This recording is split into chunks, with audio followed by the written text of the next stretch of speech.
is a presentation of Sertoba Media and Comey Media, Incorporated.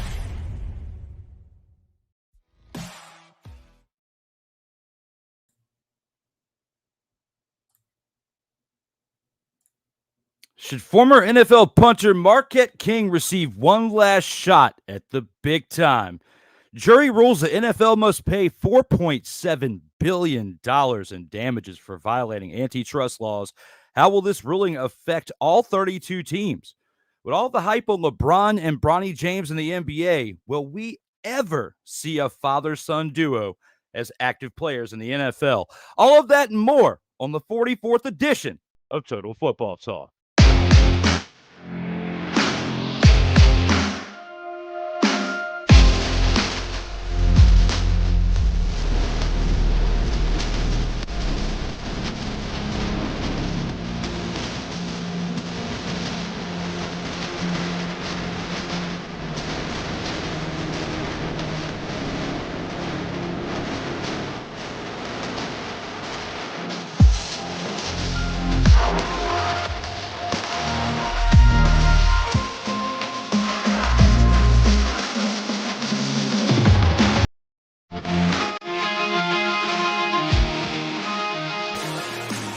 Welcome, one and all. It's that time again. We're back for Total Football Talk. I am your co-host, Drew Willingham, along with the EP of all EPs. My co-host here, Cole Johnson. Welcome back there, brother.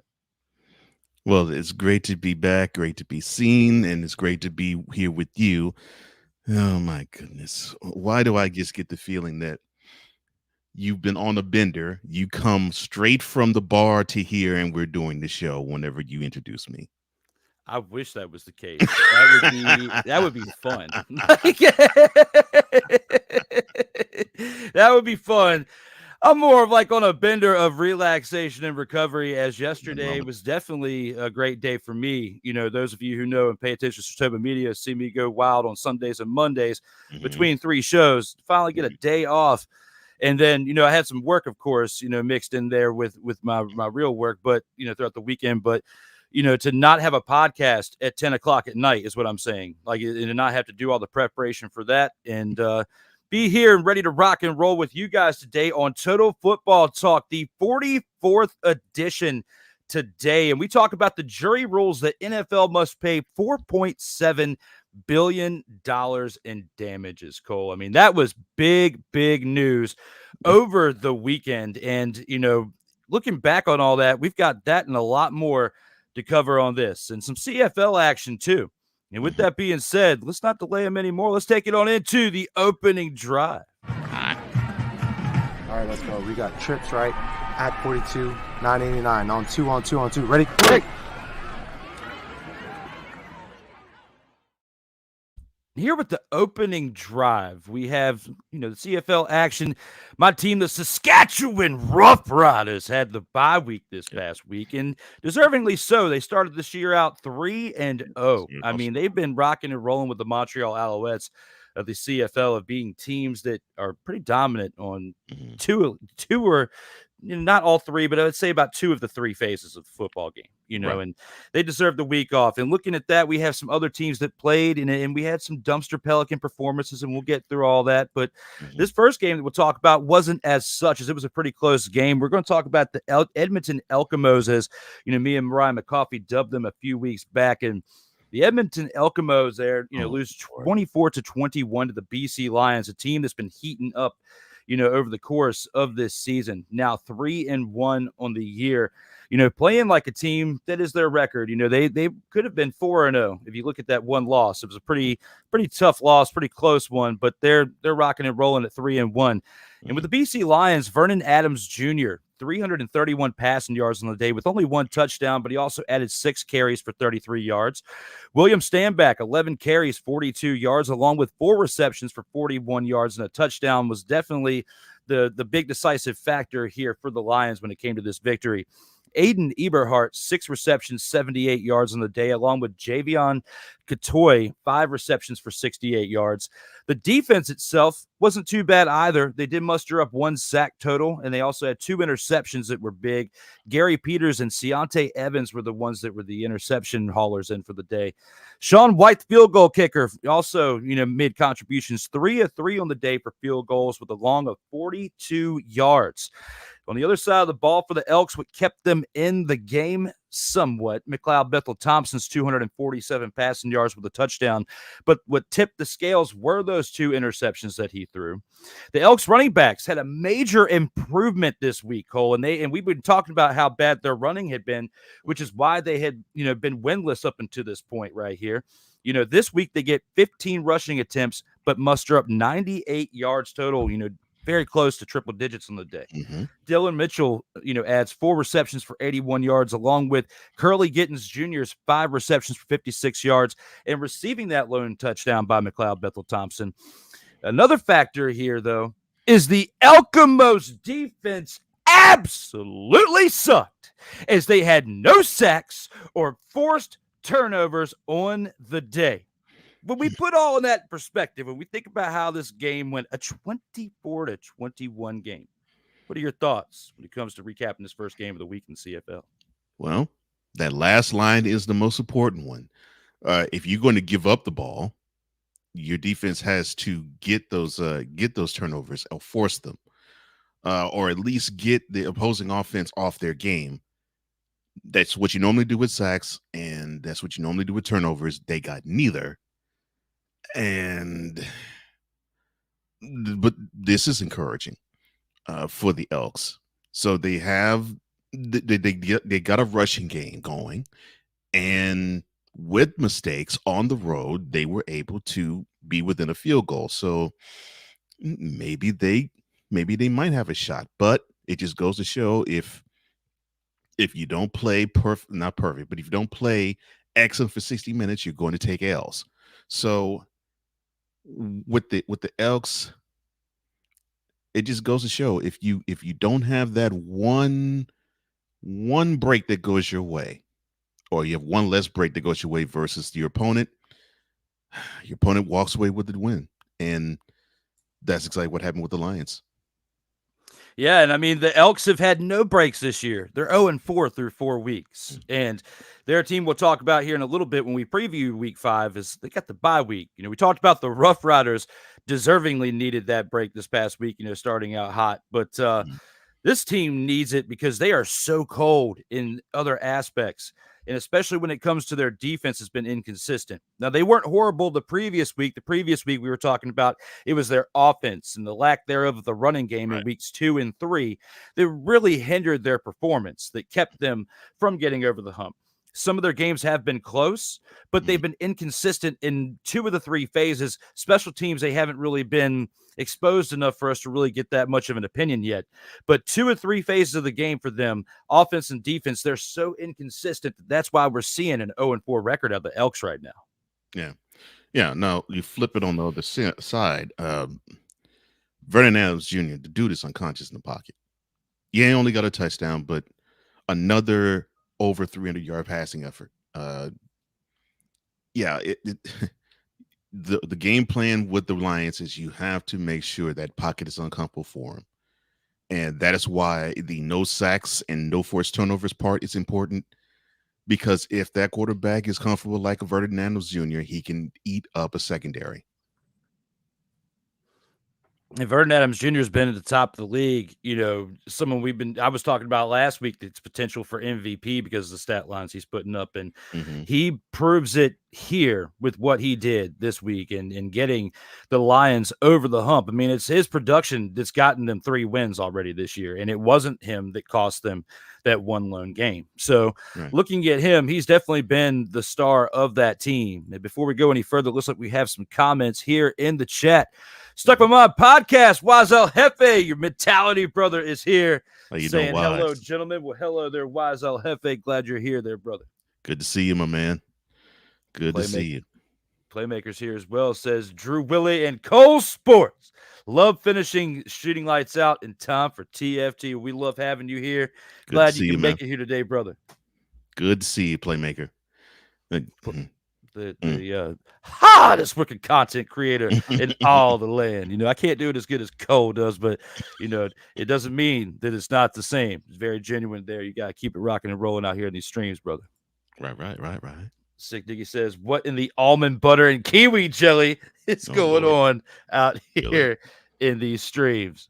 That was around the time Really we had sick. the intro. Yeah. It's time to get funky, bring the soul, and get this jam started off right. You know, when I read that, it makes me think of that clip you used to play on Snowman in the Morning when everybody be all dancing and stuff on there. Like it's like get the jam started off right. If I had that button, I would click that one right now. Oh man, I haven't done a praise break in a minute. Okay. I think we need to start incorporating the Total Football Talk. Oh, at least on like rare Easter egg moments like this when Six says something like that. It's definitely perfect. You just gotta throw it right on in there. Mhm. Melvin says, "What's up, fellas? What's up, Melvin? Good to see you, man. Glad you can make it on in the streams there today, there, brother." He says, "Sorry, I'm late." Well, You sorry right on we're late time. getting to you as well. You know, it comes to Mhm. you know, we're here. We're rocking and rolling Yeah. with you. So it doesn't matter. We're just glad to be here with you out here in this moment. But so far we've covered, you know, the first game of the week. Let's go ahead and take this into the next one and see what we got in store for game 2. Mhm. Here for the second game of the week, we got to take a look at the Friday night games. We just went through Thursdays, but Fridays, this was a game that, you know, we had said last week was going to be a really big test for the Alouettes, and they came through and they won, you know, 30-20 over the Toronto Argonauts. You know, traveling to Toronto, Cody Fajardo puts up 284 passing yards, a touchdown, does throw an interception, but it wasn't costly enough to affect them in the outcome, as he also added 3 carries for 13 yards. The Alouettes running backs, though, and this is something that really could have cost them in this game. I mean, it was absolutely treacherous to watch this game when it came to their running attack, as they put up 12 yards on 9 attempts, and that's not a typo. That's absolutely insane. They're lucky to get the win and win by 10 points when you put up only 12 yards on the day as a team without your quarterback. And your quarterback only put up 13 yards on 3 carries.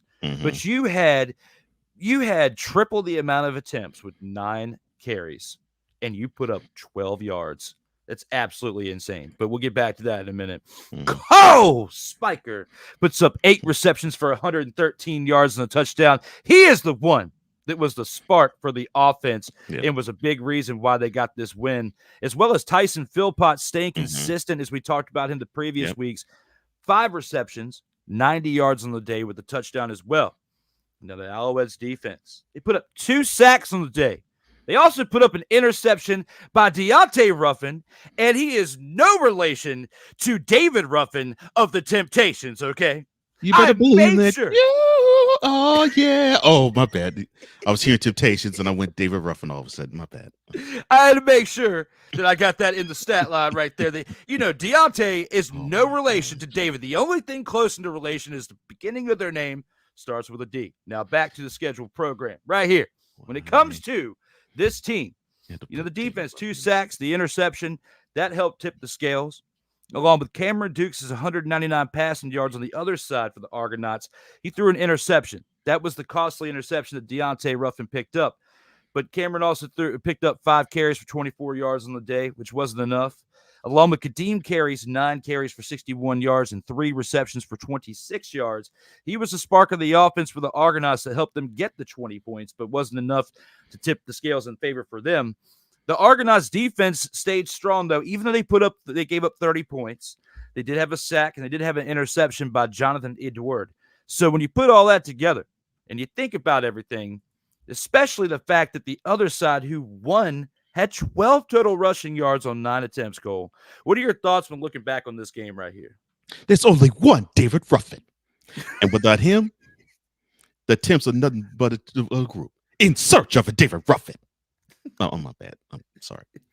Let me stop channeling David Ruffin for a second. The Alouettes are fortunate enough to come out with a W, and they got a combined 25 yards on the ground. More than half of it is their quarterback, which I don't even consider Fajardo at fault for the running game being faulty. They're escaping with great effort from the passing game, and efforts from Tyson Philpott, who I think he also could be an MVP candidate. Obviously, Fajardo is one, and getting another a contribution from Cole Speaker, and then getting the defense to put pressure on the opposing team's quarterback and turn the ball over. It's going to come a time when you cannot rely on that, because it's going to come a time, of course, the weather's going to get colder. Of course, it's going to get warmer now, from now until about September.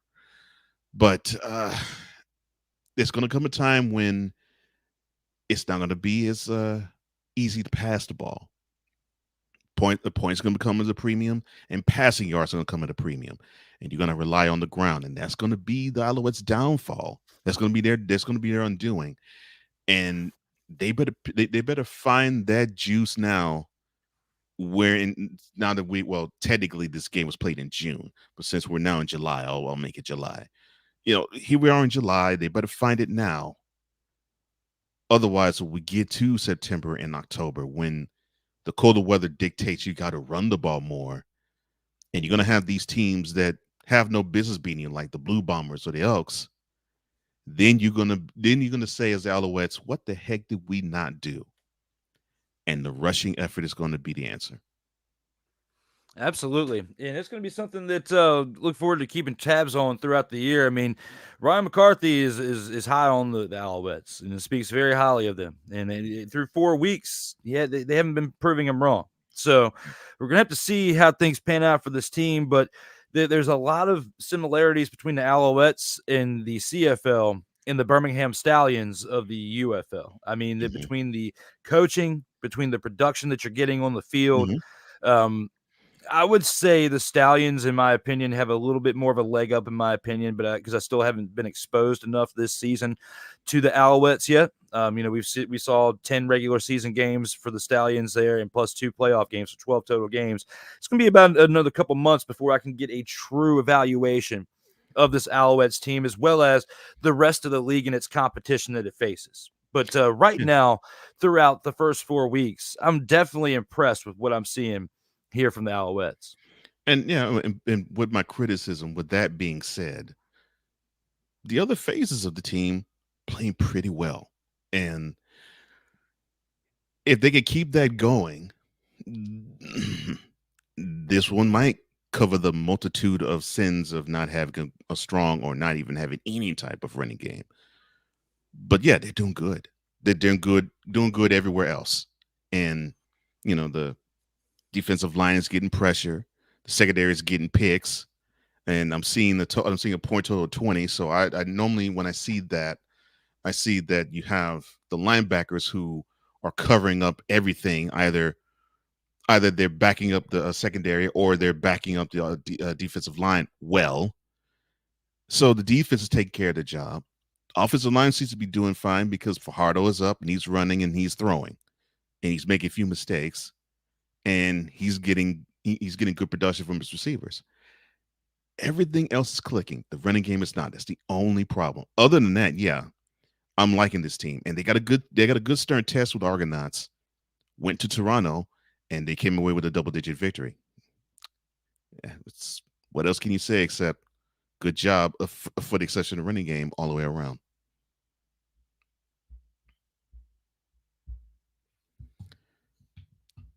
And Harry Carey, it's unfortunately on me. You got me again. It got me again. That'll be a snip for the radio airwaves. Can cut that one out. That's some dead time to cut out. But there it is. When it comes to this right here for the Alouettes, definitely interesting production for them through 4 weeks. We still won't see a bye week yet for them for a little bit longer, but they're hot right now. And hopefully the bye week won't hurt them. And we'll see if the Rough Riders bye week this past week will affect them in their production in this upcoming week. But with that being said, let's take it to the Saturday game. Before we get there, we do have a few comments. I want you to read these next 2 comments right here. And these are from Sick Diggy. And they have to deal with, part of what we were just talking about in this past subject right here. But these are for you, Cole. All right. At Willingham, he needs to pay a visit to the city. Yes. He needs to get his praise dance on. Oh, Lord. As well as nobody came to see you, Otis. That's David Ruffin to Otis Williams. And Melvin chimes in on that and says the Temptations movie from the early 2000s is one of my favorites. One of mine too. I look at that one at least once every 18 months. Yeah, it's been a few years for me, but I remember that movie, and that's what I had in mind.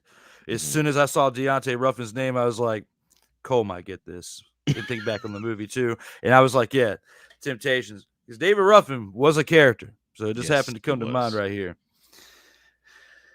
And I'll let you read this one, Cole. All right. I Regret Jumping asks, I have a question. My school is naming their football team, and right now it's between the Muskville Fancy Lads and the Muskville Skagasies. Which would you pick? The second one, that name sounded this name sounded, it was like kind of like ease. Like I was like, what is going on here? But that sounds cool. If that's how you spell then I like that right there. Because when you see the Muskville ease, I've got to go with that team. That sounds like a team. When you say you just got mollywopped by the ease, that is an absolute wild name to have. So between the Muskville Fancy Lads and the Muskville ease, I'm going with the ease. Actually, I like that better. I'm sorry. I said Muskies, but was told it was stupid. Oh, I'm sorry, bro. I don't know what to tell you on that one, man. I really don't. Well, hopefully my shenanigans helped make your pick a little bit better. I hope the same. It made my day better. I like that. that was wild. We kicked it up a notch out here in East Stream.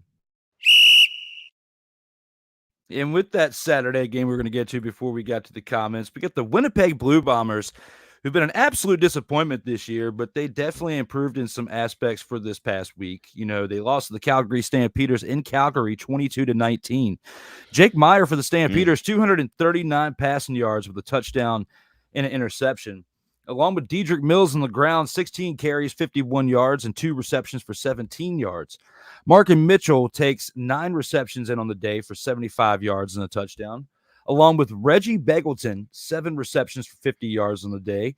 Big contributors there between the running back and the receivers for the Stampeders. But their defense also contributed with 1 sack and 2 interceptions on the day by Demario Houston, who's now had 2 interceptions, 1 last week and 1 this week in consecutive weeks, along with Clarence Hicks, who rounds out for the second interception on the day. Rene Paredes, 4 of 4 for field goals with a long of 52 yards. He's consistently hit field goals of over 50 yards in 3 of the 4 first weeks of the CFL, as they've only played 3 games. But in all 3 of those games, he's hit a 50-yard field goal at least once per game. Chris Streveler, 170 passing yards with a touchdown and an interception, along with Zach Colaros, 5 passing yards and an interception. Those 2 quarterbacks there for the Winnipeg Blue Bombers definitely played like absolute dumpster pelicans when it came to turning the ball over. The Blue Bombers running backs improved significantly, though. 19 carries on the day for 78 yards, and which, again, was a major improvement because we've been talking about how their running game has affected them in the previous weeks leading up to this week as they were 0-3 coming into this game. The Blue Bombers defense, though, again, absolutely sucked again, as besides Tyrell Ford's interception, they played terribly. So when you look at the Winnipeg Blue Bombers and the production that we've seen out of this team through 4 weeks and this game right here, they're 0-4, Cole. What are your thoughts looking at this game between the Stampeders and the Blue Bombers? This sucks from the standpoint of the offense didn't really come fully prepared. I mean, they had their starts and their stops, and they had their moments where things were good, but they also had their moments where things just simply were stuck in mud. So normally when that happens, the defense has to step it up. And look, holding the team to 22 points is close, but I've always said that the defense, if they can't hold a team to 20 points and under, the game's on the defense. And I know that's cold to say, even with the offense not putting up 20 themselves.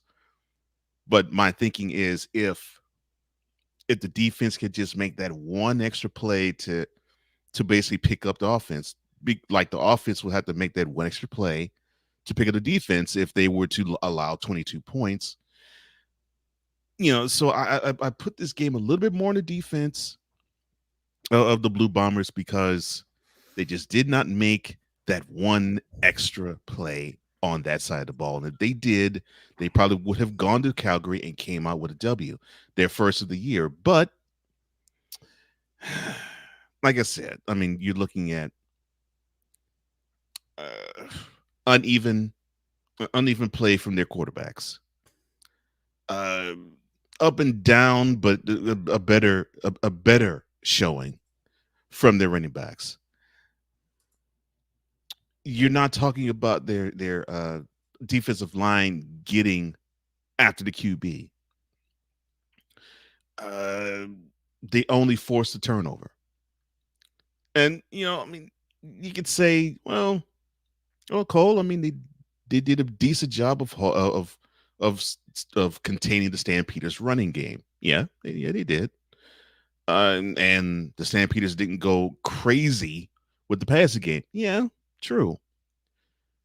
But still, they needed to have that one extra play that they just could not give their team to a squad that, well, they faltered. And then on the other side, the Stampeders.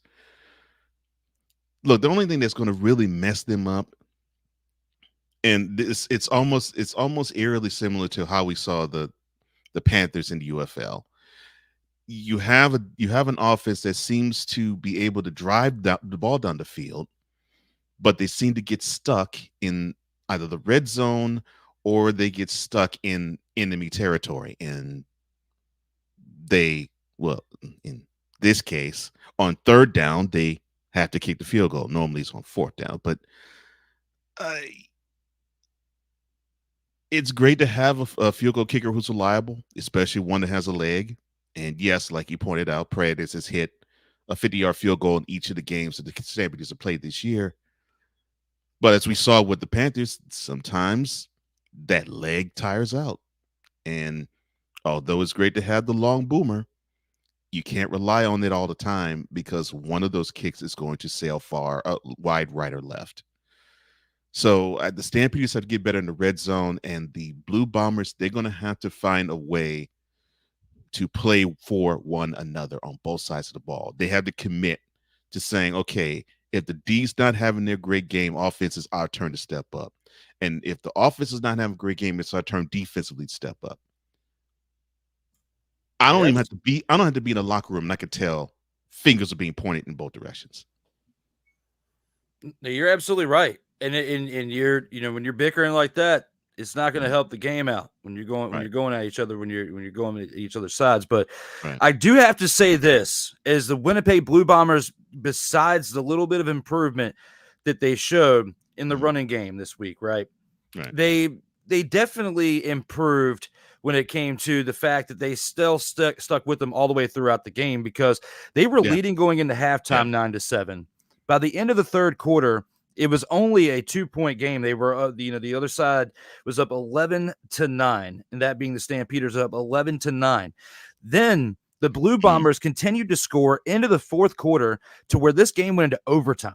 Okay, so they worked hard. They are 0-3 coming into this game. It's not like they've given up. They remind me of the Arlington Renegades in the UFL, like how they just kept fighting and fighting and fighting, and then they're still somewhat relative throughout the middle of the year because they're playing so hard. And I think we could see that potentially be what the identity of the Blue Bombers is this year, is they're still gritty. They're going to get some wins at some point. They're not going to be 0-18 this season. And I know I threw some shade on them last week, to try to light a fire under them, but a fire was lit under them because they were still competitive through and through to the end of the game, and they lost in overtime because of that. But there are things that they need to tune up. And the biggest thing is they need to work better on defense, because their defense is what's primarily costing them here, along with the inconsistent play out of their quarterbacks who keep getting banged up because their offensive line isn't protecting them well enough, which is why they have inconsistent production out of their running backs each week. So with everything you said there and looking at everything as a whole between the highlights we see visually and the stats on paper, all of that collectively is basically why I just have what I had thrown at you right here with my thoughts when it comes to the fact that it all starts with the running game. And that's when it comes to the offense. And they're consistently getting better there. With the defense, you have to be able to stop the run before you can stop the pass. So, it all starts with your front line on offense and defense. And if you have gaps of, red flags throughout there to where they're not producing, and your offense is letting the D line go through and have their way and moving you around and manhandling you all day, it is not going to bode well. And we've seen flashes of all this stuff I just said consistently with the negative throughout the first 4 weeks. Then we've seen the good. Then we get to the fourth game of those 4 weeks, and I will say at least each week they're making improvements in the things that they did bad the previous week, but then the things that they did good the previous week, they're not doing well because their quarterback play was okay last week. We didn't throw too much shade on their quarterback play, and then we threw a lot on their running attack and their defense, of course. This week, the defense is still consistently bad except for that one interception, which was an improvement. But your quarterback play is now inconsistent. So when I think about all this, it's going to be a long year for the Blue Bombers. They are not going to be making an impact in the playoffs whatsoever. I'm still going to, double down on that. However, I think that they can make an effect on teams that are voting for a playoff spot or seeding to go for that Grey Cup championship and be a thorn in the sides of other teams as they continue to play the way that they are. And I totally agree with all that. And you hit the nail on the head. It starts simple. I mean, football is not a complicated game. The most important in terms of not necessarily money and not necessarily in terms of prestige, but I'm talking in terms of strategy. The most important positions are the offensive lineman and the defensive lineman. If you're stout both there, then you can build a strong team and a stronger foundation from there. If either one is a sieve, you have issues and a problem because, like you said, if the defense can't stop the run, you're in for a long day. If the offense can't stop a cold and they allow sacks, long day. You got to be solid on both sides of the ball. And that's where you have to be solid first, in my opinion. Everything else you can build from there. You can get your defensive quarterback in the middle linebacker. You can get the stud corner that can stop the one-on-one wide receiver. You can get the stud wideout that can catch everything thrown to him. You can get the bell cow 3-down running back, and you get the QB that you throw a whole ton of money towards. But it starts with the offensive line and defensive lines.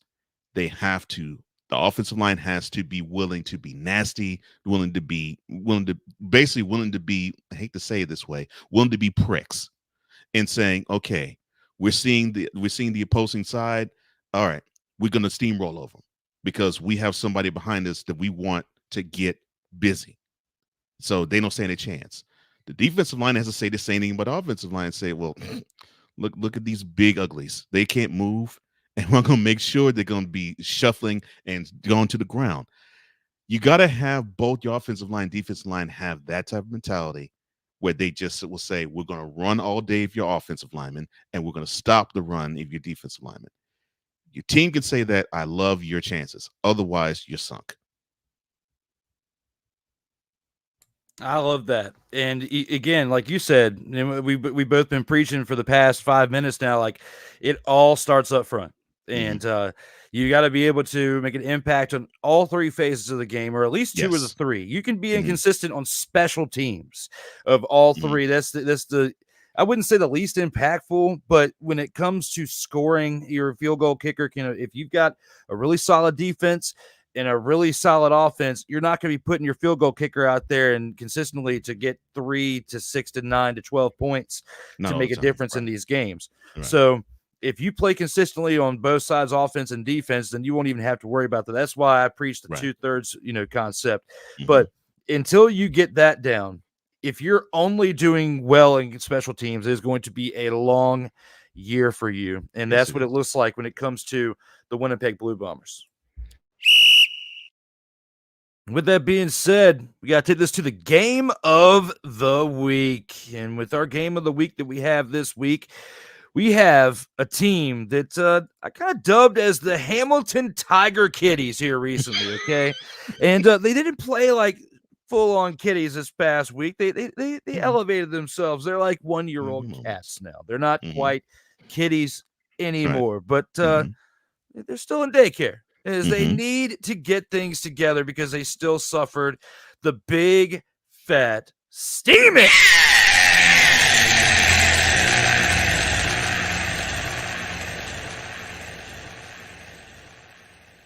Out here in these streets this past week. And when you look at this game right here, I did give it the game of the week because just like the Blue Bombers, they've been gritty and they played against a team that's been fairly productive this year, being the Ottawa Redblacks. And the Redblacks hosted them at home this past week. And Drew Brown remains consistent with 265 passing yards, a touchdown, along with 2 carries for 12 yards on the ground. I'd say the difference maker for their offense, though, is Raquel Armstead, the running back who had 10 carries for 51 yards, also added 6 receptions for 53 yards, helped move the chains consistently on, for their running attack and their receiving attack. But the receivers also added 7 receptions for 90 yards on the day by Jalen Ackland, along with Justin Hardy, who had 5 receptions for 74 yards and a touchdown. That's consecutive weeks for Justin Hardy with a touchdown now for the Redblacks. Their defense also puts up 2 sacks on the day, along with on the other side for the Tiger Kitties. Bo Levi Mitchell, the one thing that has been consistently their positive spark for this team, and I got to give them their props when it comes to that. They are 0-4, but Bo Levi Mitchell has been productive for their offense as he had 322 passing yards and 2 touchdowns passing on the day. The running back core, though, the reason why this game was as close as it was, a 24-22 score, was the fact that the Tiger Cats running backs had 18 carries for 73 yards, which in comparison to how they had played the first 3 weeks was a major, major improvement. Tim White on the receiving core, though, 8 receptions for 118 yards and a touchdown, along with Steven Dunbar's 4 receptions for 90 yards on the day, made a huge impact for their offense. However, their defense continues, as we talk about phases of the game, their defense continues to absolutely suck again, as they had no sacks or forced turnovers on the day.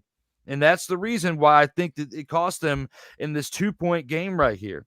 When you look at how this game went down for our game of the week, Cole, what are your thoughts when it comes to this Redblacks and Tiger Kitties game? See, this is exactly what I'm talking about right here. When you look at the stat sheet, like I said, to me, if an offense doesn't score more than 20 points, the game's on the offense. If the defense allows 21 points more, the game's on the defense. So to me, the Tiger Cats offensively did their job. And if you look at the stat sheet, you had a quarterback that threw for 300 yards with 2 touchdowns. You had the running back core that, although they could have done better, still 18 carries and 73 yards is pretty stout. You had one receiver with over 100 yards, another receiver that came close to 100. So to me, that's what I mean when I say, and no turnovers from that offense. So that's what I mean when I say that if an offense can score over 20 points, but your defense allows more than that, that game's on the defense. And then you talk about the defense: 0 turnovers, 0 sacks. They have to match the effort of the offense, like the offense has to match the effort of the defense. And that is why you're seeing the struggles with the Tiger Cats. They're battling, they're scrapping, they're clawing, to borrow the pun of a team that's named Tiger Cats. But they just simply can't literally get to the pay window, as Jim Ross would like to say. Now, with the Redblacks, they didn't play bad.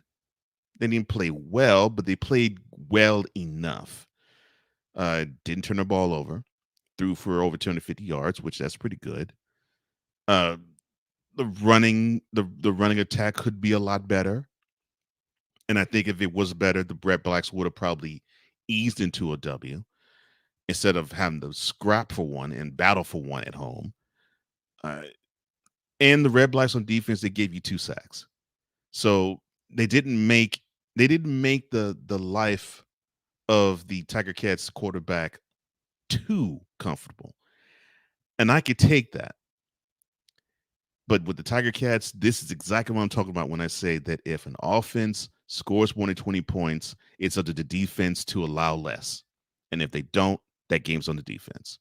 So this game is on the defense 100% because they got to get sacks. They got to turn the ball over because they got to make that one play extra so that the offense doesn't feel as though it's all on them. Similar to how it would be if the scores were reversed and the offense just struggled to put points on the board.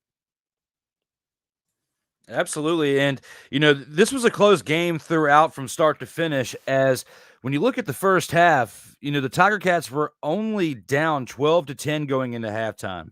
And they turned it around in the next quarter. In the third quarter, they put up a field goal and they were actually up 13-12. 1 point lead is not enough, though, to take you into the end of regulation result. And we see that here, as in the fourth quarter, the Redblacks put up 12 points to the Tiger Cats 9, as it was a battle of the field goal kickers, through and through for the last part of this game.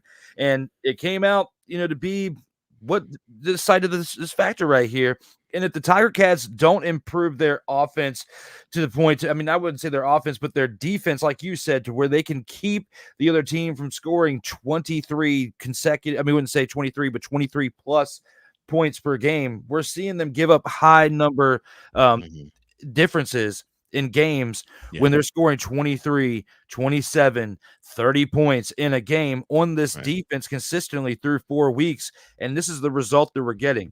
Very similar to the Winnipeg Blue Bombers, except for I have to give it the Tiger Cats credit. Bo Levi Mitchell has been putting up numbers in the air on this year, through 4 weeks. However, there have been some games where he's turned the ball over a little bit more than he's scored in the end zone, even though he's throwing for 300 and 400 yards in a game. And when you have that, along with the fact that your defense has been inconsistently playing throughout these 4 weeks, it's not going to be great results. And that's why we see an 0-4 record out of this Tiger Cats team so far this year. And like the Blue Bombers, I feel like they're going to be a gritty team that's going to keep these games close if they play well on offense. But until they tone up these things that are negatively affecting them on defense, we're not going to see anything great come from this team as far as positive production that results into wins until they fix this part on defense. Yeah. And basically what the defense has to do is just make it simple, make it about fun and effort. Normally you want to put your better athletes on defense. So have them enjoy the pursuit. Get them to have pride to say that they're not going to allow whatever amount of yards on the ground. They're not going to allow however many yards in the air, and they're going to get after the QB and rush him. They have to make the game on their side of the ball fun and make it simple. Because you can make things too complicated for a defense and you get them in their heads. And then if a defense is in their heads, then it's about, well, I got to get to that spot and I didn't get to that spot. Why did I not get to that spot? And then they're focused on the wrong thing.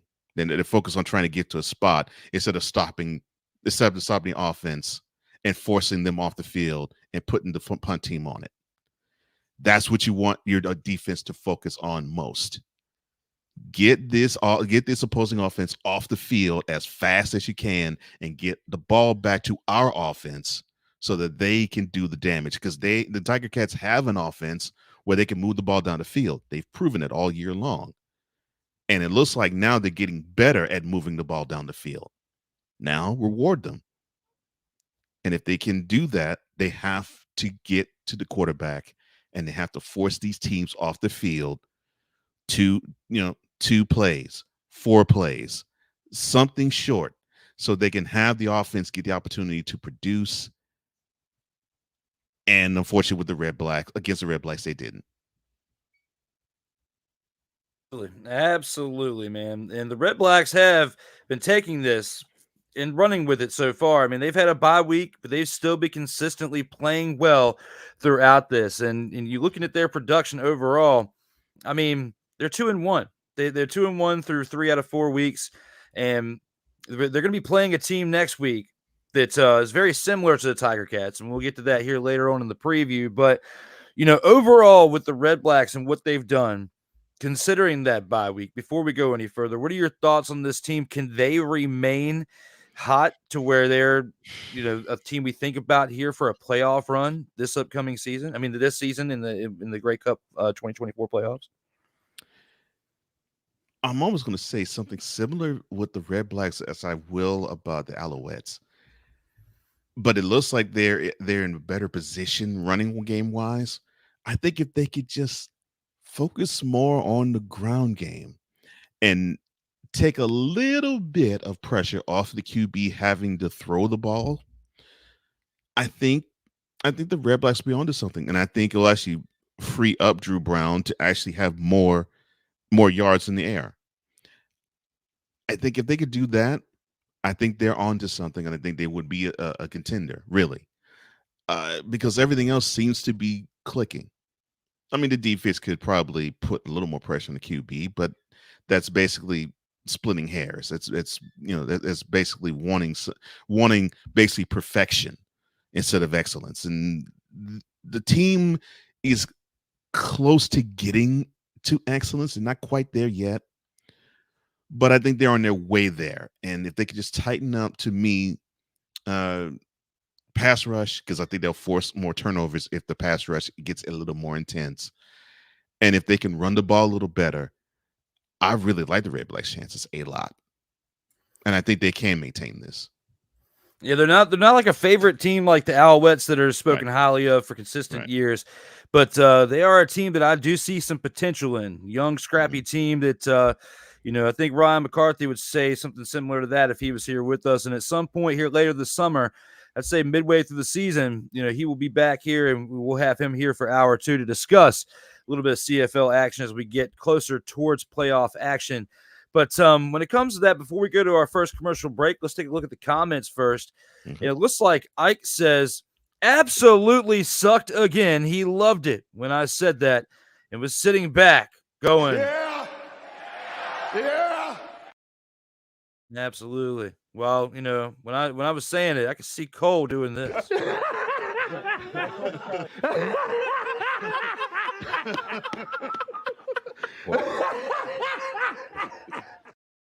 Shout out to Cole. Charlie Murphy laugh.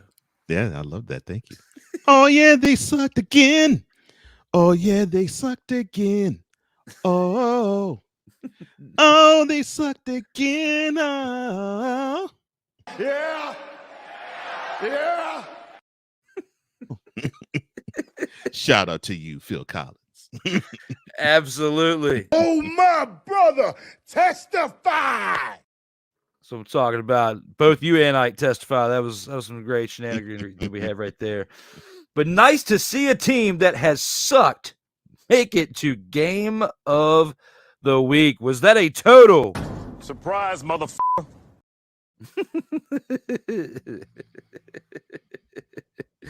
Gotta love it when you see a team that has been clawing and fighting their way to stay relevant. And the record is one thing, but you can't be fooled by the record. We're still only a month in. Things can turn around there, Ike. So as much shade as I threw at the Blue Bombers last week and the Tiger Kitties, we did see improvement from them in some phases of the game this week. But they're going to have to continue to improve as the weeks carry on if they want to have a shot at finishing this year at an even record at 9-9, because they play 18 games. There's a chance they can do it and come back. One of these teams I feel like can. Both of them will not. One of these two teams is going to be the dumpster Pelican team of the league, and I think it's going to be the Blue Bombers. So, it's just the way that it is. But the Tiger Cats definitely showed improvement against a team in the Redblacks that Cole and I said just now that we feel like have a really good chance with the potential they're showing now to be a team that's in the hunt towards the end of this season. Yeah, no question. I mean, like I said, I'm loving the fact that the offense seems to be running pretty well and the defense seems to be invested. I think they get more into a groove with how they are and they build chemistry with each other. I like their chances too. It's going to be interesting to see how things pan out for both of these teams that are not performing well overall so far in the first month. And Six says in certain cases, it's not bowling shoe ugly. It's more like a pair of nasty feet. Really. Some stank in the feet. And that's not good. Really? Lord have mercy. With all that being said, you guys, we're going to take this into our first commercial break. When we come on back, we still have the Gridiron Scoop and many things to discuss here for hour 2. We'll see you here on the other side. All right, let's go. We got trips, right? At 42, 989. On 2, on 2, on 2. Ready? Hey!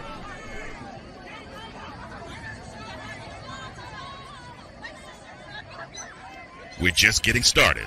Total Football Talk will return right after this. Whether it's news, the largest egg producer finds bird flu in chickens at a Texas plant, weather, devastating tornadoes rip through the heart of the United States, inspiration, a breast cancer survivor completed the journey of chemotherapy and now begins a future one of matrimony or sports. Michael Jordan is shown on a photo with Diddy. LeBron James has a video extolling the virtues of a Diddy party. This has been yet another beating a dead horse presentation. We got you covered. BS3 Network, in association with Comey Media Incorporated, proudly present The Morning Shift with Cole Johnson.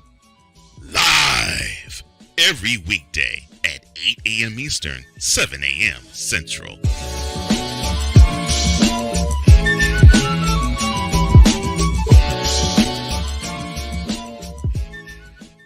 Hey, Eagles fan.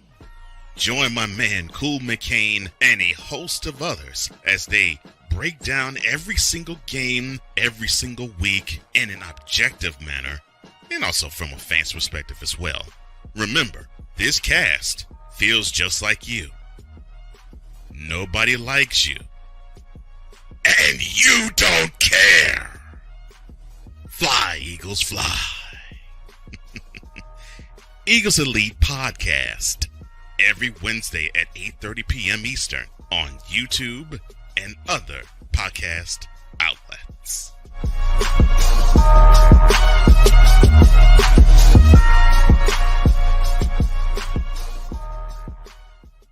Everything Boston. I love you morons. New Kids on the Block, New Edition. Dear whatever the law firm is. Sincerely, the U.S. Supreme Court. Ben Affleck, Matt Damon. Go yourself again, Jason.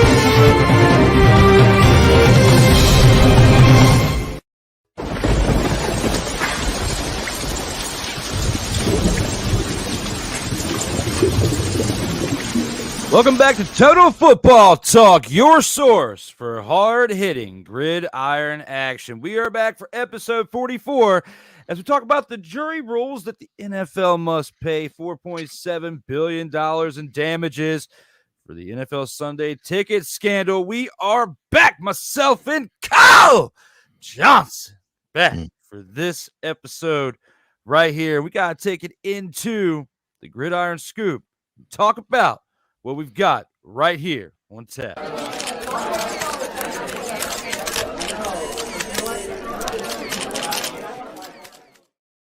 Here with the Gridiron Scoop, we got the Cardinals tight end Trey McBride is confident that quarterback Kyler Murray is capable of an MVP season in 2024. Do you believe his hype, or do you think that he's been potentially smoking too much lettuce this offseason? What are your thoughts when it comes to this subject right here? Trey. I'm happy that you have the confidence in your quarterback, and I happen to rock with you. I think you're onto something. I believe that you are correct. I believe that Kyler Murray will have an MVP type season. Hell to the no, to the no, no, no, no. Hell no, no, to the no, no. Come on, man. Look, Charlie, hit him again.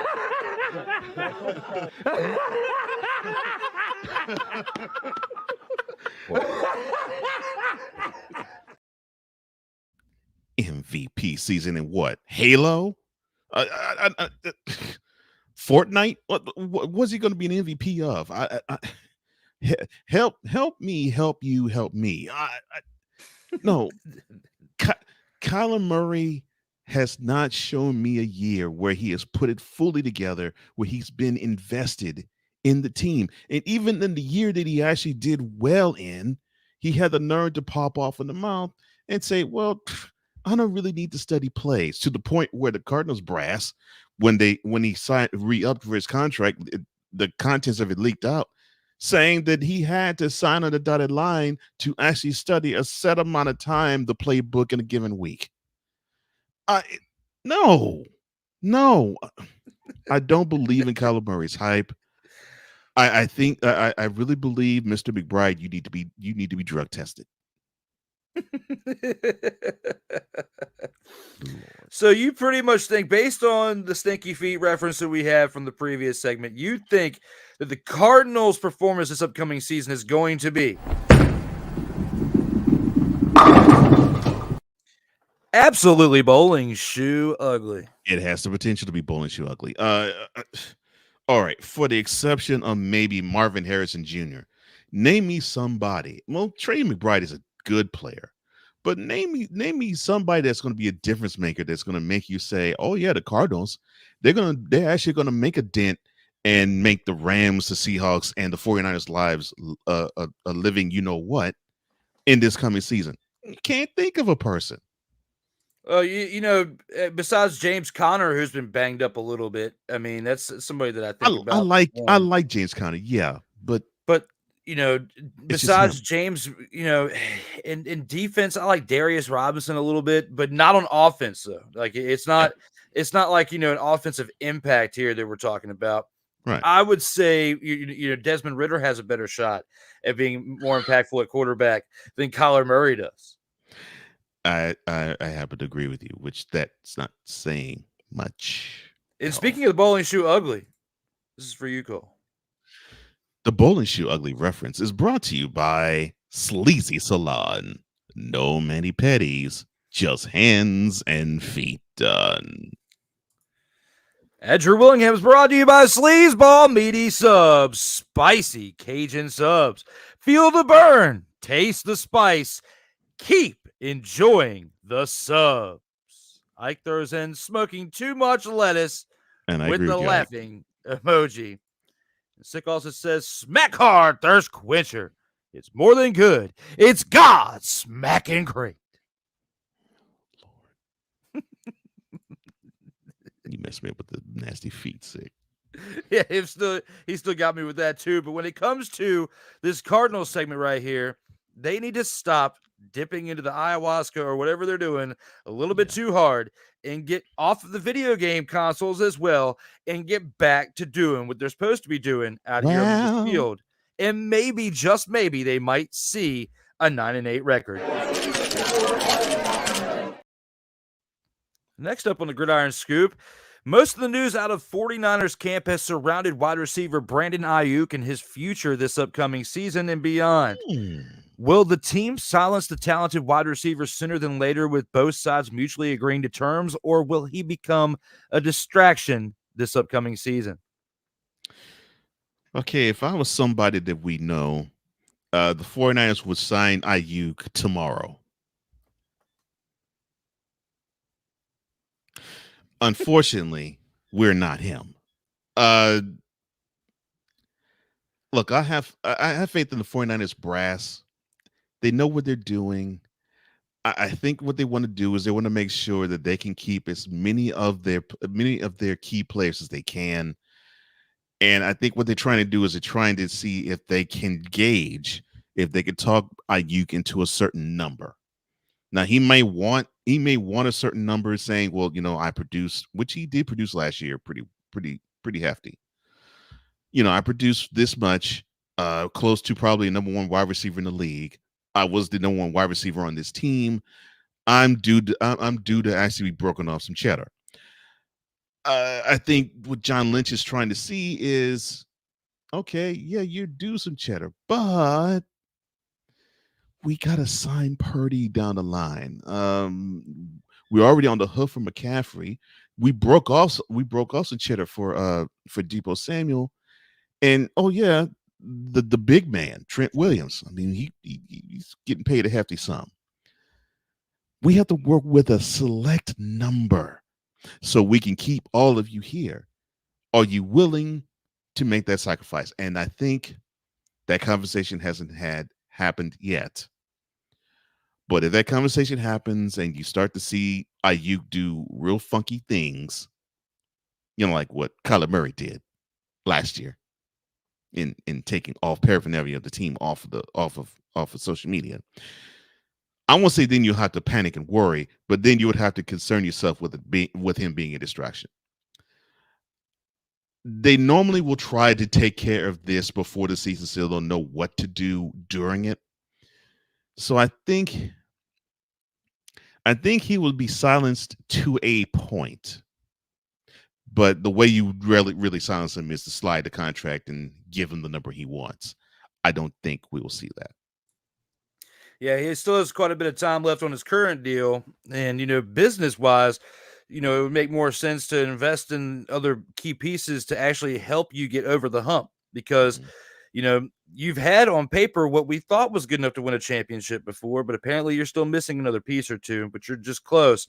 If he's enough of a team player and believes in himself enough, he can put up one more season to be a team player if he really wants to get a ring, and then after that get paid by either the team or somebody else. Right. If he has to, do a trade to some other team to get that money. But if you really want to get a Super Bowl, or at least, embed that in your DNA as a Super Bowl champion to help you be in a better position to maybe be on a team later to help be the veteran piece to help lead to another championship, you got to get it now while you're still young enough. And other teams like the Chiefs, who have signed, friendly contracts to help them invest in other players to build a good squad. You got Patrick Mahomes and other players out there around the same age, if not a little bit older, who are being the key components and, the ones that everybody looks up to into that as somebody who's setting a great example for how to help build a team that can win championships, but also get paid later, even if it's deferred contracts, because Patrick Mahomes is one of those out there that has that type of deal where he did sign for $500 million, but a lot of that is getting deferred to help them be able to invest in other players, which we see deferred contracts mainly in the MLB. But if Brandon Ayuk cared more about his future, they could work out some type of deal behind the scenes to where he can still make similar to what he's making now per year, but get the deferred money later to where once you're retired, you have that money guaranteed coming in. As we're talking about Bobby Bonilla Day here on July 1st for MLB, you could set that, tone for the 49ers and help them get to NFC representation in the big game for the Super Bowl, and help set the precedent for your other teammates there who should do the same thing, like George Kittle, who is getting older but can still, produce and still deserves to get paid. And then, of course, you got Brock Purdy's contract coming up very soon. It's going to be very important to keep him, too, based on his production. And it all hasn't been on what Brandon Ayuk has done to help get him to that point. He's had other weapons around him, and he's been smart with the ball, so Brock Purdy deserves to get paid, too. I if he really wants to stay with the team and really wants to get paid, as we talk about Bobby Bonilla Day for baseball, he needs to take that in consideration too, and so does his agent if you're trying to build a future with money, but also help build a team and be part of a team that wins not just one, but multiple championships. And it starts with you. Here's the problem that we're seeing with the ball players that are coming up now. They look at Stephon Diggs. They're looking at Justin Jefferson. They're looking at those wide receivers. They're getting their money, and they want to have that boatload of money come now. And I somewhat get why, because, and this is why I've always said the NFL Labor Association is the worst in North American sports. Most of their contracts are not guaranteed. The only ones that are guaranteed are probably the most elite of quarterbacks. And not all of it is guaranteed unless you're Deshaun Watson. But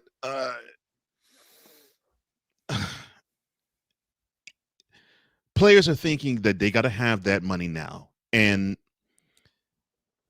they're thinking more about themselves and less about the team. And when you have more people, you have more players that think about the team, especially if it's modeled in front of them. And with the Chiefs, of course, it's modeled in front of them with Mahomes, or going back to the last decade with Thomas, Patrick, Edward, Brady, Junior. But with him, it wasn't deferred. With him, it was restructuring, because he would restructure his contract almost every year.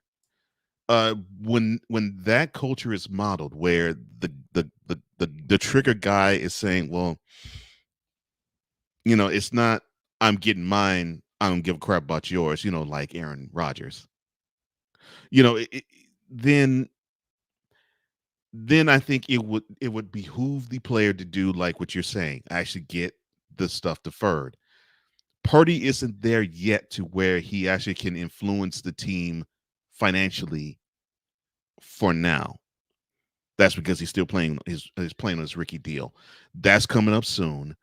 And to me, I think the future success of the 49ers will depend on how he negotiates his next contract.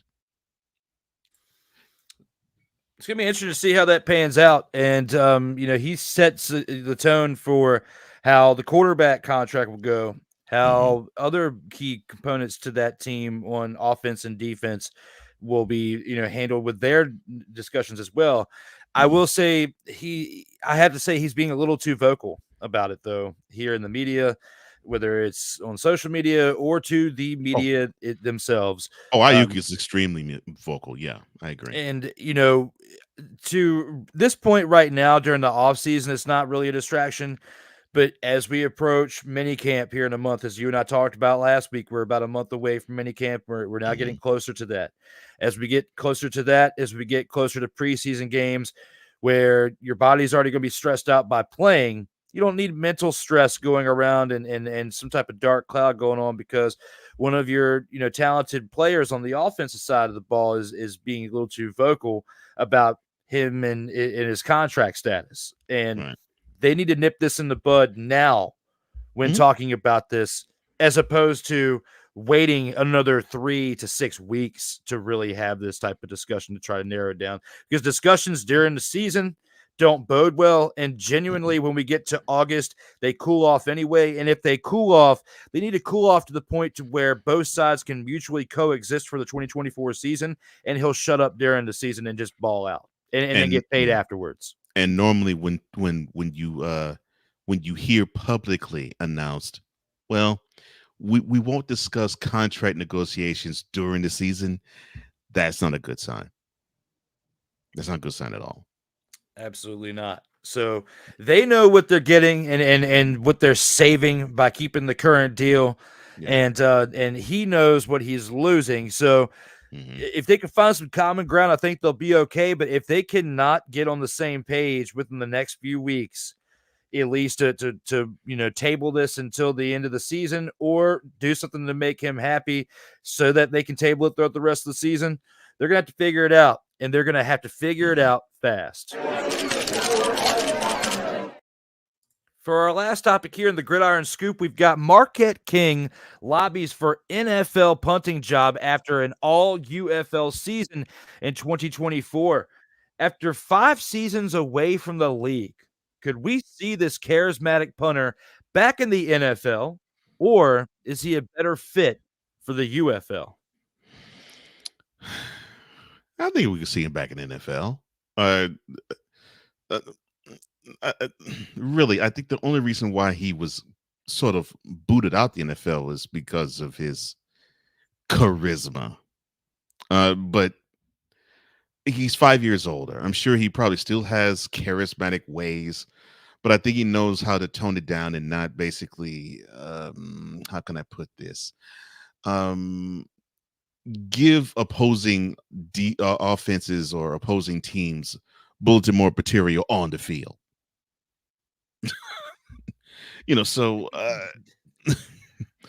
I think he's mature enough to now not play into feeding, I guess you could say, the opponent's hunger to want to play for more focused and tougher. But it would have to be understood that his job is to punt and not to arouse or to stir up or to anger. Absolutely. And, I worded it the best I could with his charisma because he did stir up some things with his antics when he played with the Raiders. And then he was giving another shot when he played for the Broncos in 2018, but he only made it through 4 games, putting up only 20 punts for less than 1,000 yards total for 881, and was averaging 44 yards per punt, which is okay, but he was only netting about 39.7 yards of those kicks. When you look at what he did with the Raiders, I mean, his best seasons, I would say, would be 2013 and 2014, for his career highs. But also 2016, he had 34 kicks inside of the 20, as well as in 2015, he had 40 of them. So, he was consistently okay, but okay isn't going to be good enough to get you over the hump here in the NFL. He did very, very well in the UFL and did great for the year prior when the Renegades made it all the way to the XFL championship. And you could arguably say that a lot of what he did on special teams with those 4th down punts helped set them up to where they were in position to win some of those games. They only were 4-6 on the year, but those 4 wins were enough to get them to the playoffs. And when you really examine what they did that year, and especially in their playoff run that year, when you look at what their special teams production was, Marquette King was the center and the core of their special teams play. He can also do some trick plays. He's got a little bit of speed with his legs. He's done some 4th down trickery as well, as the punter. But I look at Marquette King like the same as I looked at Pat McAfee if he were to still be playing, right? Because they're only about a year and a half apart. Marquette King will be 36 years of age this October. So he's only a year behind McAfee behind myself as I'm 37. But when you look at this right here, McAfee would probably still be productive if he was still playing. But if McAfee, being the fact that he's been out of the league since 2016, so he's been out of the league for 8 years, 7-8 seasons now. Looking at that, I don't think that he would be able to jump in and be that productive, even though Marquette King has been playing in the XFL. He did in 2020 during the COVID year, and then it got shut down. And then came back. He took a couple of years off, couldn't get back into the league, but came back in 2023, won the championship with the Renegades, wasn't the decisive factor, but was part of the core that made a difference. And then the 2024 continued on with the UFL as they merged with the USFL, that being the XFL, that what he was with before, and still continues to play at a high level for the UFL. However, playing in the UFL is going to be different outcomes when it comes to playing in the NFL. When you think about the level of competition that you have, it's not horrible, but it's also not top notch like NFL. So putting all that in perspective, I think that he deserves a shot, at least a tryout or something along the lines like Jake Bates has gotten with him being signed to the Lions. I feel like he deserves a shot in training camp.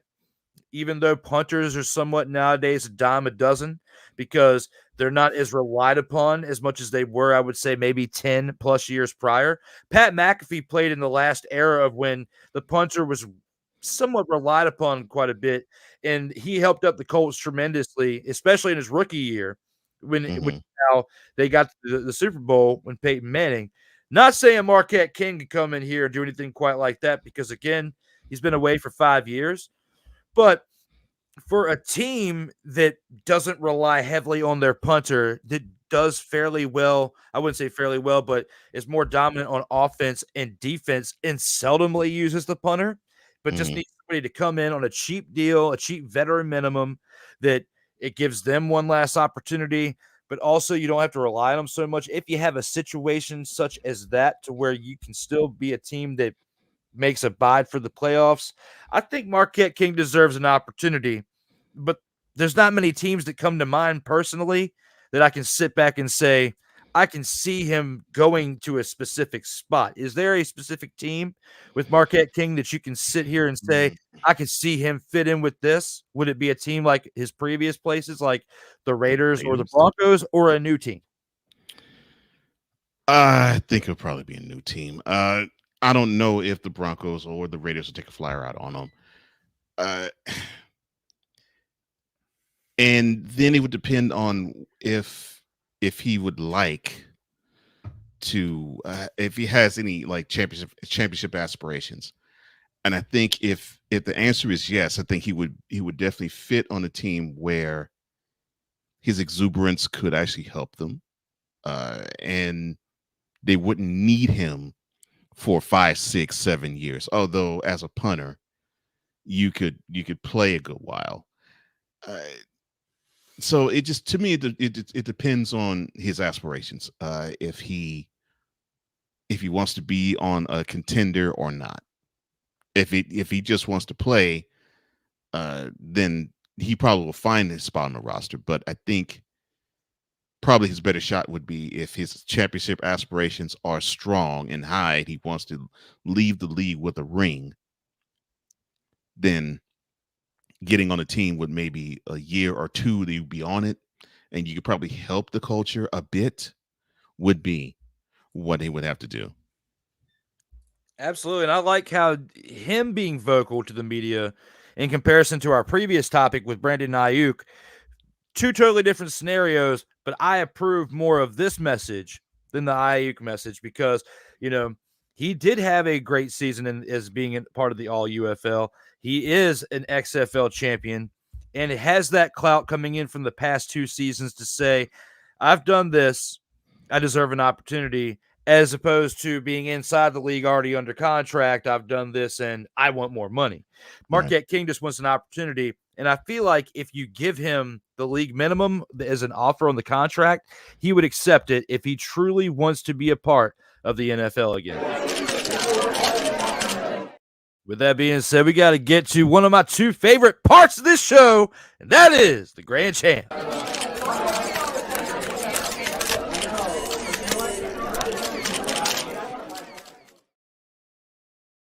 Total football talk.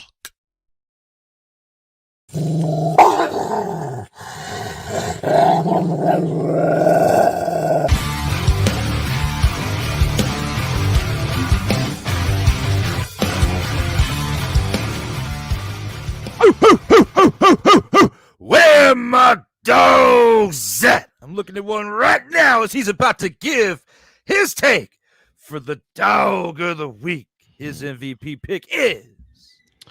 Let me see. I could go with Drew Brown. I could go with Vernon Adams Jr. And look, Vernon Adams Jr. is having a wonderful season thus far. I could go with the Alouettes team as a whole, but I'm not gonna go with them. No, I'm gonna go with DirecTV. I mean, hey, when is it that you get a court of law to rule that you are going to get paid by the Shield at least $5 billion? I mean, hey, that to me is jackpot central. I can't think of a better dog than that. I mean, your business is going to be $5 billion richer. I mean, hey, look, Sunday Ticket's going to be live now because DirecTV is going to be sprinkling all sorts of money, like basically bars of hose, and they're making it rain in clubs. I mean, this is a wonderful day for DirecTV. The Shield may not feel so much because I know they're going to try to appeal it, but still, you get a ruling against the Shield, that's a W in anybody's boot, and I mean anybody's camp, no matter how you look at it, no matter how you slice it. So DirecTV, y'all a lot of dogs. And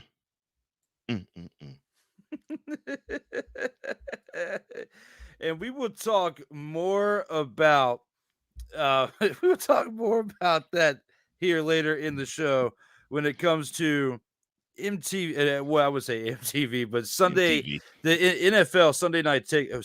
Man, I butchered it. Sunday Ticket by the NFL by DirecTV. I don't know what was going on out here in these streams that was making me think that. But when it comes to my pick for Dog of the Week, I'm going to have to say this. You know, he alluded to this when it comes to his pick.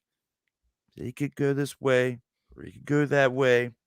When it comes to this team right here and what they have done and what they have produced throughout the first 4 weeks, you got to look right here at Vernon Adams Jr. And you have to start at the top of the league as he put up 331 passing yards and a touchdown, 6 carries for 33 yards. Yes, the 6 carries for 33 yards are kind of like meh, but Vernon Adams Jr. on the season so far has played in those 4 games, has 90 completions out of 133 attempts, 1,369 yards, almost 1,400 yards through 4 games. Top of the charts for quarterback play, 7 touchdowns, 1 interception through those first 4 weeks, and is averaging 10.3 yards per throw, meaning he's averaging a first down every single time he throws the ball. If he were playing in the NFL, that would be awesome numbers by the quarterback. So when I look at Vernon Adams Jr., when I look at what he did by putting up 331 passing yards, except for Bo Levi Mitchell, who put up 322 passing yards in a losing effort, there was no other quarterback this past weekend that threw for over 300 yards.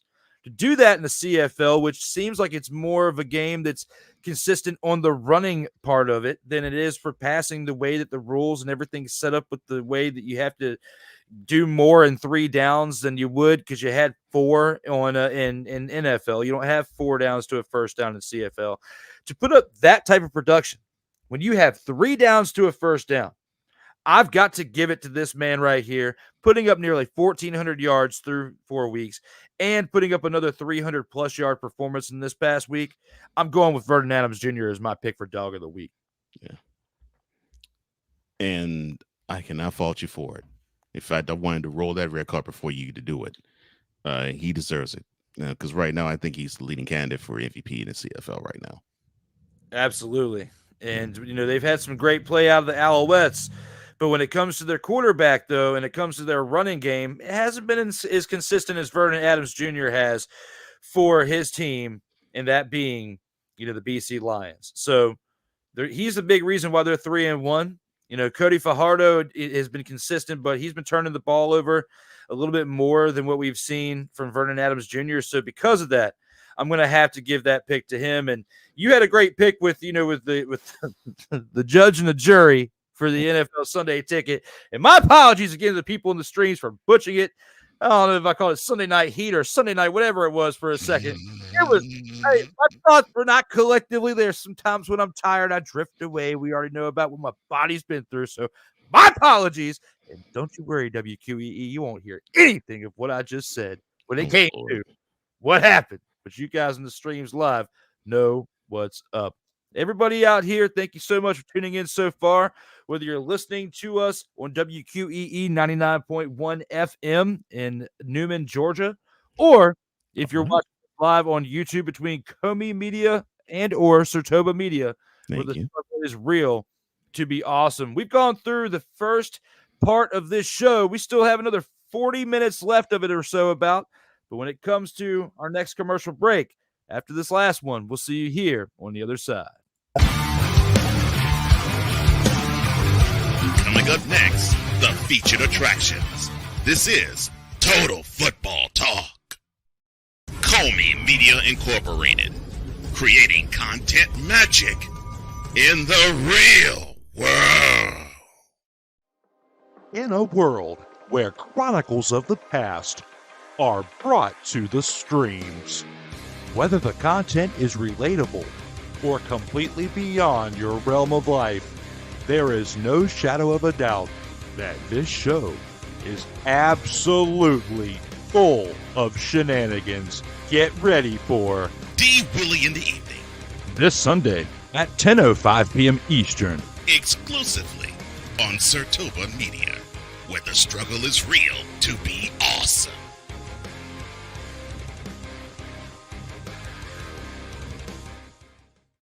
Hey, ladies and gentlemen. Hey, look. Hey, stop playing games. Y'all already know. Go ahead and toss him some Willie bucks. Ain't nobody playing around. Hey, $ D Willy 87. Go ahead, hit him up on the Cash App, and go ahead and give him some Willie bucks. Look at Drew looking stoic, ladies and gentlemen. Stoic on that $10 bill. So go ahead, slide my man over some Willie bucks, and we good. That's all I'm saying. We good. How about some Willie bucks?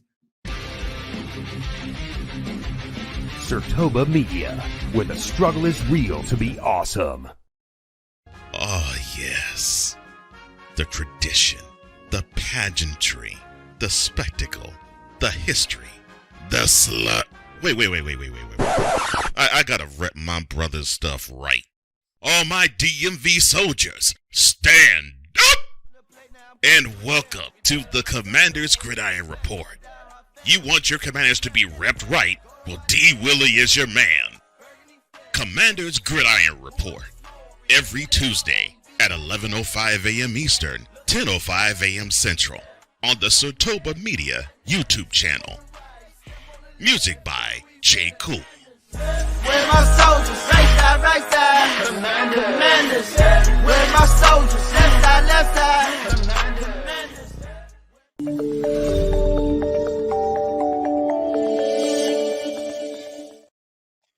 Welcome back to Total Football Talk, your source for hard-hitting gridiron action. We are back for episode 44, talking about the jury rules that the NFL must pay $4.7 billion in damages. And we'll get to that and a little bit more here as we round out hour 2 of this episode right here. But with that being said, let's go ahead and take it into the featured attractions and discuss what's on the slate for that one.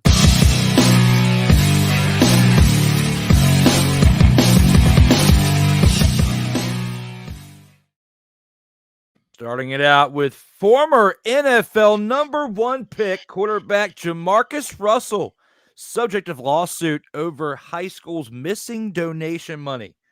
With his NFL career earnings as just under $40 million, is this an indication that he has hit rock bottom or a potential misunderstanding that we could learn about in due time?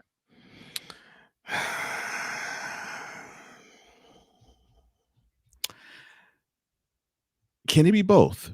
Because I think there's a slight misunderstanding, but I believe he's hit rock bottom too. And from what I understand, it is alleged that he took money that was considered a donation, but thought it was being paid to him. Look, I understand that sometimes you can just go through tough times and you want to find your way, and sometimes you can't. But in this instance and in this case, I don't know what to make of this. Obviously, unfortunately, Jamarcus Russell was a standout player in LSU. Could basically throw the ball from one end of the field to the other.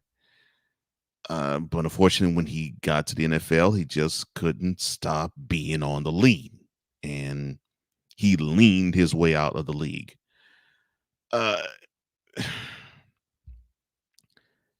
I hope this isn't a story that's going to end badly. Hopefully, this is in the midst of the turnaround, and this is just a divot that he hit. But I hope this is on his way up. Same here. I mean, it looks bad. It really looks bad. I mean, it was several years back. We were talking about how he was trying to make a comeback after being out of the league for several years. And, that was a desperation in the fact that it looked like he was, pretty low in the bank account at that point. And now, we're talking about how you're working with a high school here, especially with the football program. And now there's a $74,000 check that goes missing. Like, I mean, if it's addressed to, I wouldn't say addressed, but if it's written out to the school or to the program in which they are receiving the donations for, right? Right. I don't understand. What did he try to cash it, or did he sign on behalf of it and withdraw the money from the check? Or does he just simply have the possession of the check? Because that's what I'm unclear of. Is that something that you can elaborate on that you're aware of? Or I'm not sure if the check is cleared. I'm not sure if he went to cash check. I'm not sure about that. I was just sure of the amount, and that it seems like it's a misunderstanding of, was it payment to him or was it a donation to a charity of his? I don't know. That much beyond that I don't know, but considering that he had not the greatest of times in the NFL, this is not looking good for him.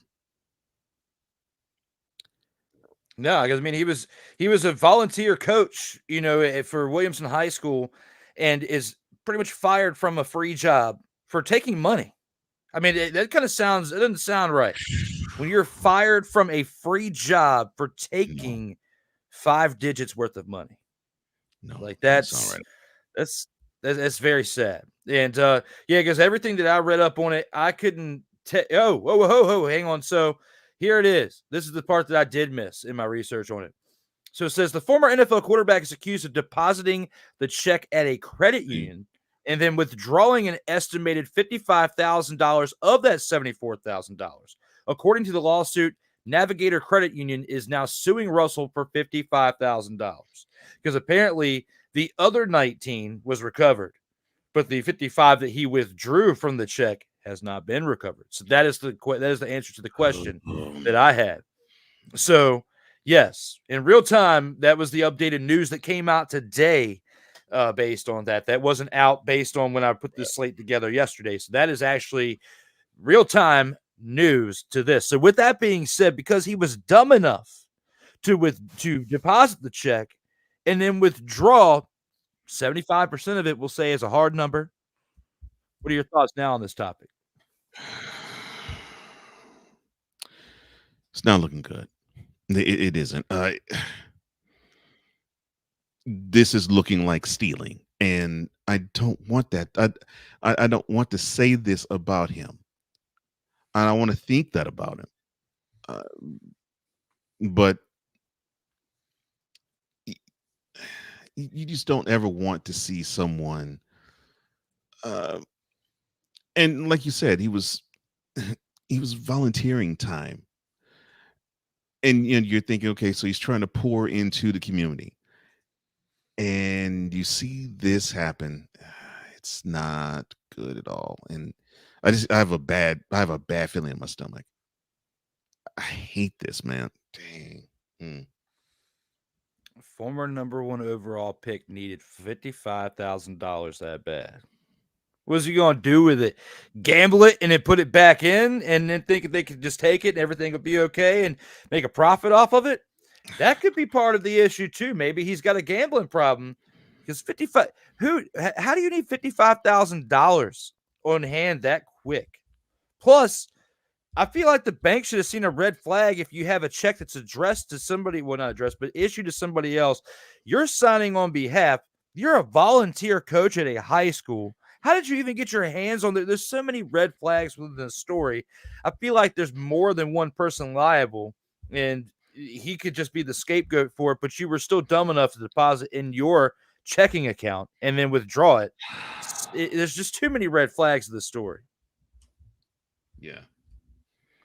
That's what I'm hating about this. It's just like, man, I wanted this to be like a misunderstanding, but can't. You can't. You can't say it's one. You can't say it's one. It sounds like this is reeking of desperation. And I know we all have those moments where we are desperate, but man, like you said, dude was a former number one, not just the former number one pick of a team. He was a former number one overall draft pick, which means of that year, he got the best contract of any. And of course, back then, there wasn't rookie contracts. You know, you got broken off a good chunk of cheddar. And he's in dire straits now. I mean, this is not good. And I mean, he's got to be about in his 40s now. And if it's that bad, man, it makes you ask it begs the question, how have the intervening 20 years been for you? Man. Yeah, this sucks. Yeah, he's pushing 40. He's 38 as of right now. So you haven't even been 20 years removed from the time that you were drafted in the league when you got your biggest payday from being a number one overall pick. You made 39 and some change $1 million, just under $40 million. And now in 2024, either the pandemic hits you that hard or you were just that bad with money to blow nearly $40 million since 2007. Like that's absolutely insane. That was when he was drafted 17 years ago. So it's been 17 years. Absolutely insane. But let us know what you guys think out here in the comments as we take it into our next topic here on the Feature to Trash. Hey. Who's giving them the business? Moving on to other things that impact you legally. Jury rules that NFL violated antitrust laws in Sunday ticket case in order to pay $4.7 billion in damages. Could this shocking ruling disrupt the balance of power between the league and its teams?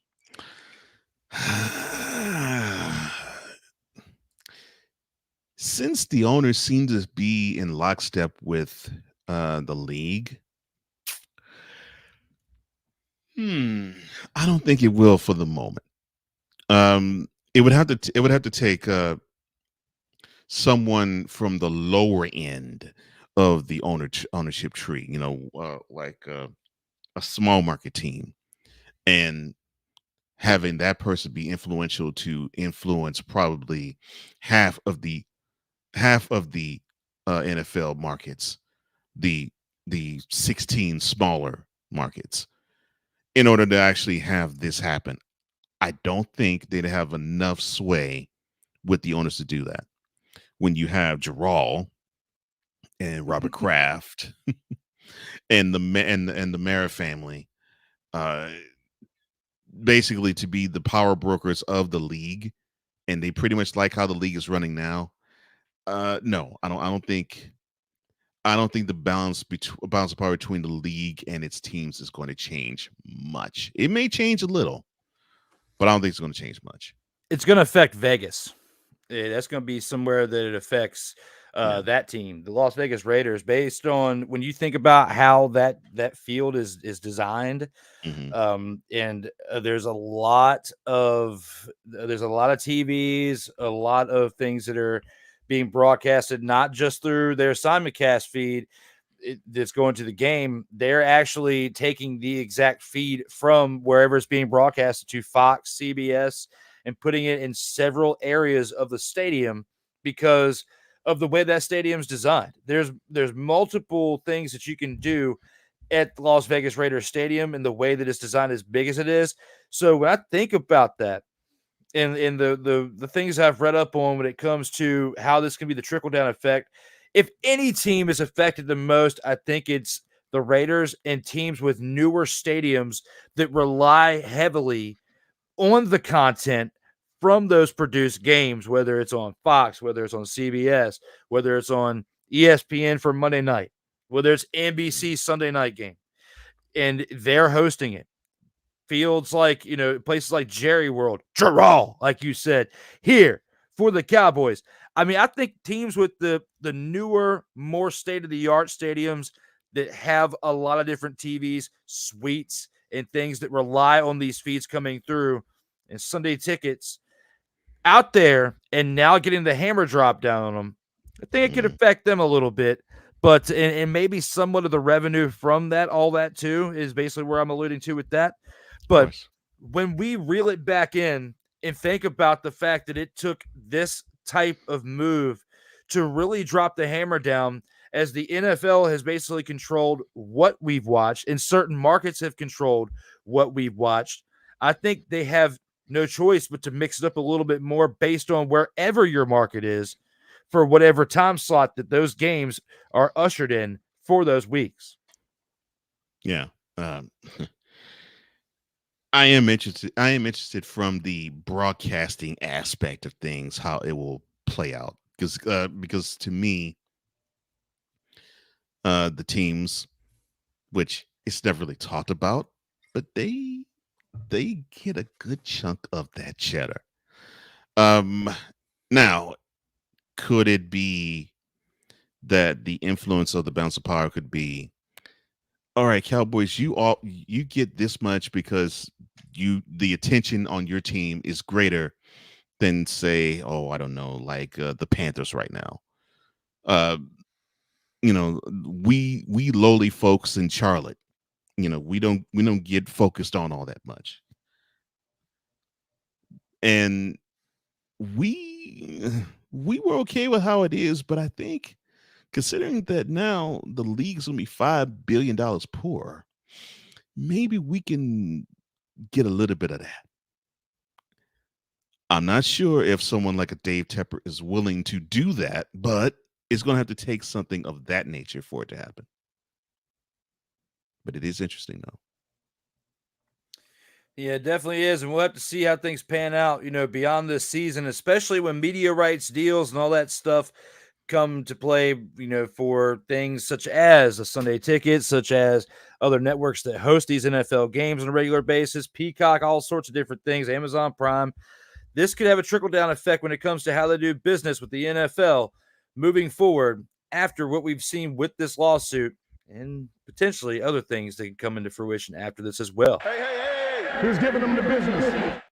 And our last subject here on the featured attractions before we move forward is, with LeBron James and son Bronny making history in the NBA with the LA Lakers, it should raise the question within this subject for other professional sports organizations. With that said, will we ever see this feat replicated in the NFL? No, we won't see it replicated in the NFL because the sport's too rugged. Look, the best shot we could have seen it happen would have been with Brady. I mean, he played until he was 45. So if he had a son when he first got into the league, it would have possibly happened.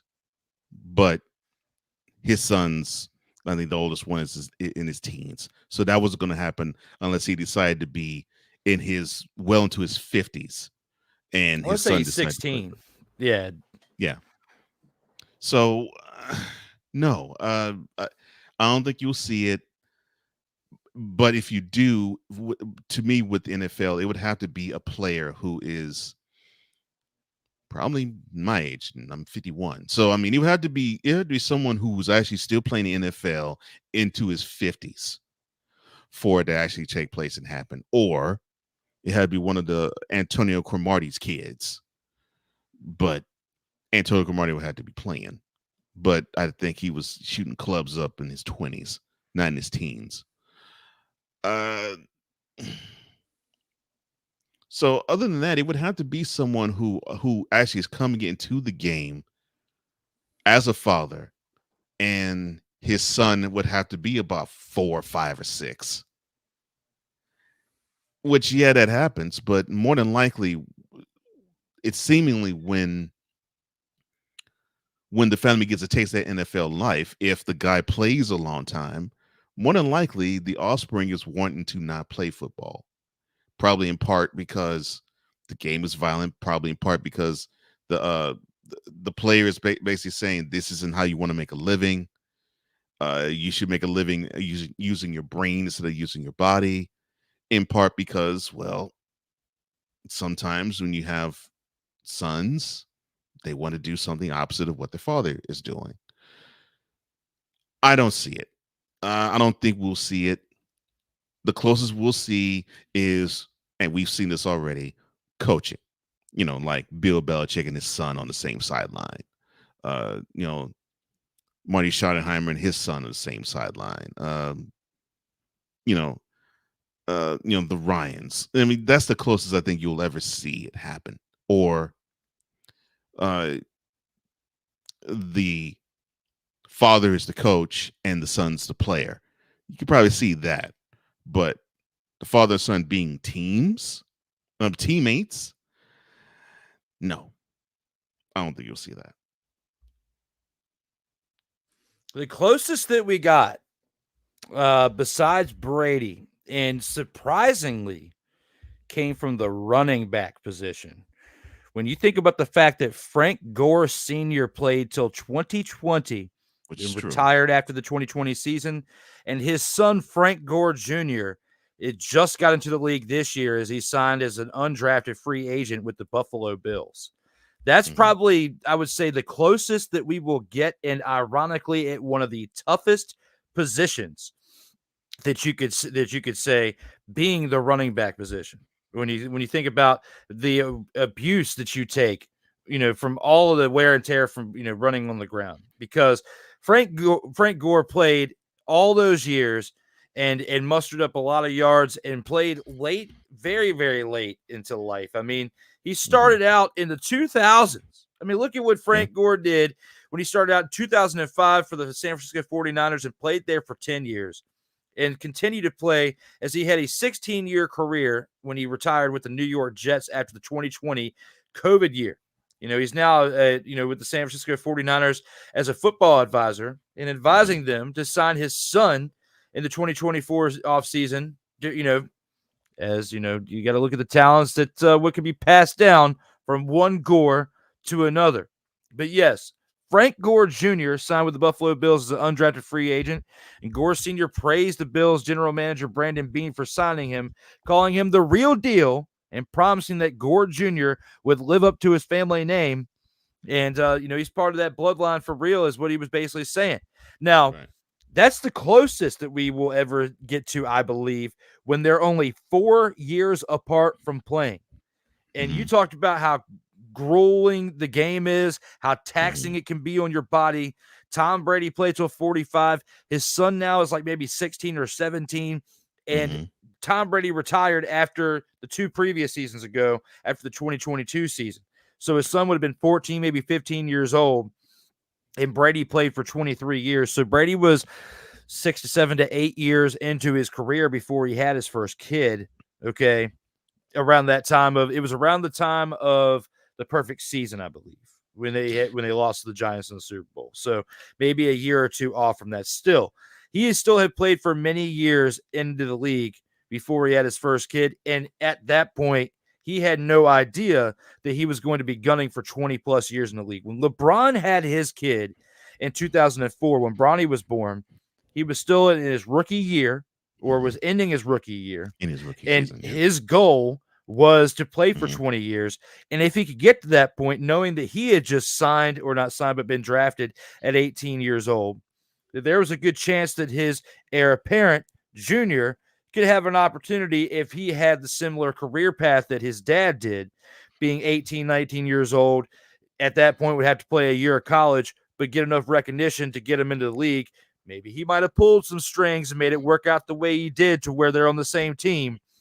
But a lot went into LeBron and Bronny being part of the same team in the NBA with the Lakers. Okay. For the football side of it, for the NFL, as you saw, it was 4-year gap for Frank Gore, and that being the closest in the modern day. I don't think we're going to see anything with that narrow of a gap between the Gores playing in the same decade as we will see in the NBA. So I agree with you when it comes to that. Football is too hard of a sport to have father and son be playing actively on the same team.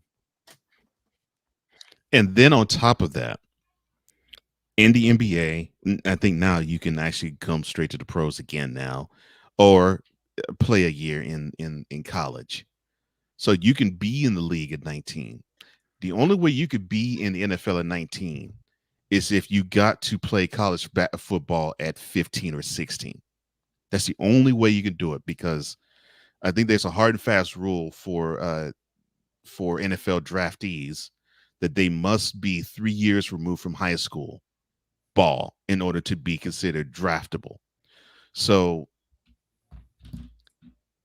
you have to understand that the like you were saying with the Gores, the guy would have to be probably had to have the kid in college, really, and he would have to play 20 years, 20 or 21 years. That's the only way that could happen. That's the only way it could happen, because the youngest, more than likely, he would be in the league would be probably about 20 or 21, really. I think Frank Gore had his son. He was either a sophomore or junior in college, and he still had to play 16 years in the league.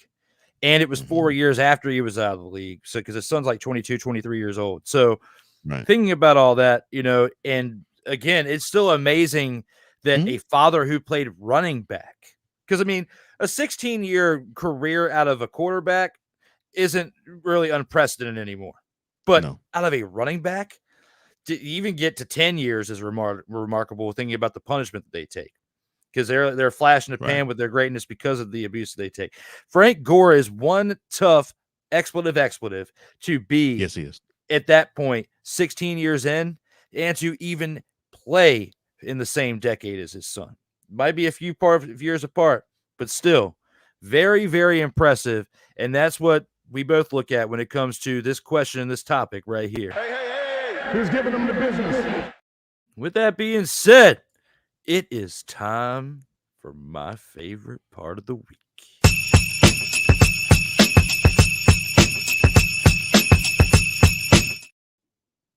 Oh, yeah, it's time for the snowflake of the week. And with that being said, it's time for my man to lay the cards out for his pick of his snowflake for this week. Okay, my snowflake of the week, it is simple. It is Brown sex. Oh, sorry, wrong show. My bad. I'll just talk about Bronny and LeBron being a great father. No, being the father of the year because he pulled the strings, and nepotism is alive and well throughout society. Off-putting. All right, let me get serious. Oh,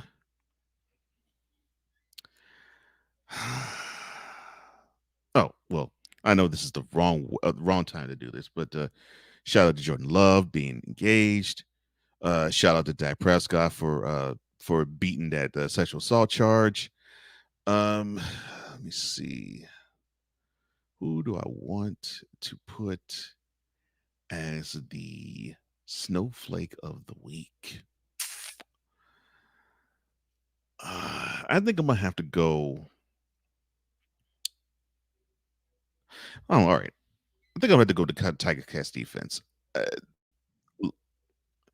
I just don't get why, and I still won't get why. When your team is struggling and you have the opportunity to do something, to make a play, and you don't. Unfortunately, that's going to set their team back, and it is gravely unfortunate that I can't put it on the pass rushers sorry, or the linebackers are not doing their job, or the secondary is getting toasted. This is a collective effort, and they're going to have to find a way to make this collective effort good instead of bad. So unfortunately, it's snowing in Hamilton, Canada, and Hamilton, Ontario. about 3 months early.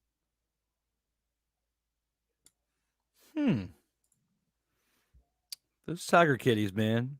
Those Tiger Kitties are part of your pick for the Snowflake, and I absolutely approve of that message. And I'm going to go with the team right here for my Snowflake of the week. Oh, the whole team. Okay. Yes. Well, all right. The running core of a team. And it's not often that I will pick a Snowflake of a week for a team that won a game or a team that's undefeated, let alone that. But I'm going to right here and now because somebody needs to light a fire under their rear end. And that is the running core of the Montreal Alouettes. 9 carries for 12 yards. That was the absolute number one pick for Dumpster Pelican play of the week when it comes to a running back core. 9 carries, 12 yards. Let's look at it again. When it comes to running backs, you're that one with the biggest beak on the top right corner. The number one Dumpster Pelican for running backs out here in these streets of Canada. Not the USA, but Canada. It's okay. It's still American football in a way right here and now. When you look at what you're doing at 4-0, you are the spawn of the Baltimore Stallions, as said by Ryan McCarthy. And you are undefeated, but it will not remain as such if you continue to muster up 9 carries and 12 yards without your quarterback. Oh, but let's add your quarterback stats in there. As with your quarterback added in there, you had 12 attempts for 25 yards on the day, averaging what? 2.1 yards per carry or whatever you want to call it, 2.5. Wow, congratulations. You did great out here in these streets. No, that's why we're talking about the fact that your running game was the Dumpster Pelican pick for me as running back cores for the week, but also my pick for the Snowflake of the week. You guys need to tighten it up or you're not going to remain undefeated for much longer.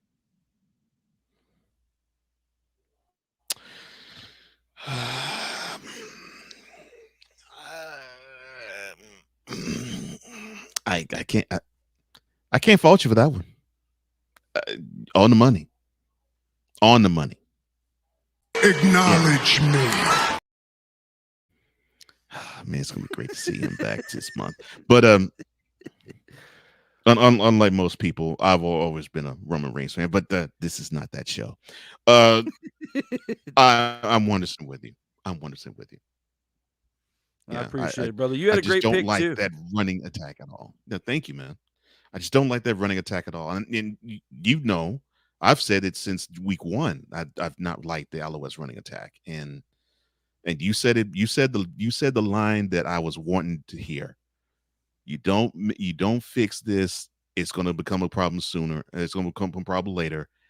And they won't be hoisting that Grey Cup because they need the running game. They need it. Just sit them down, have a conversation, say, look, guys, the rest of the team's doing well, but you guys are absolutely sucking. Light a fire underneath of them, and maybe, just maybe, we can see a 4.5 yard per average on an attempt in this upcoming game. And that, to me, would make it to the major improvement section for next week's show. Mm-hmm. So, yeah, like I said, I can't debate that. I can't debate it at all. We'll see how things pan out for that team and many more when it comes to that. But with that being said, we got only a couple more things left, and we have to take it to a 2-minute drill for that being one of them.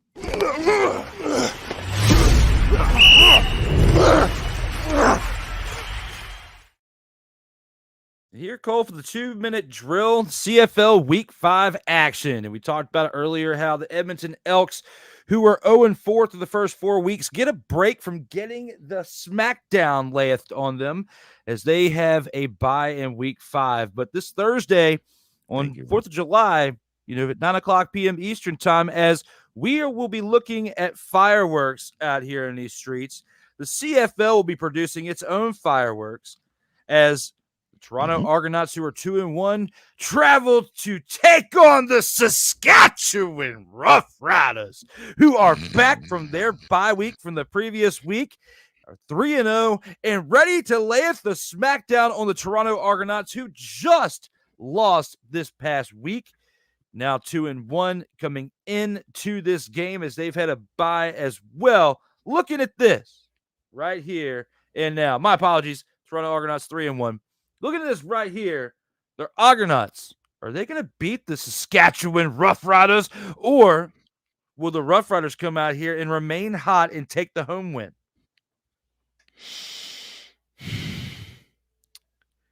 What I'm loving about the Rough Riders is they seem to embody, I think, the type of football we'd like to have.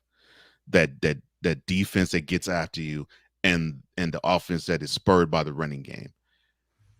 And they're at home, they're off a bye, so I know they're going to feel really good. They're going to feel rested, and I think they want to make a point of not resting on their laurels because a team with a really good record is coming into town.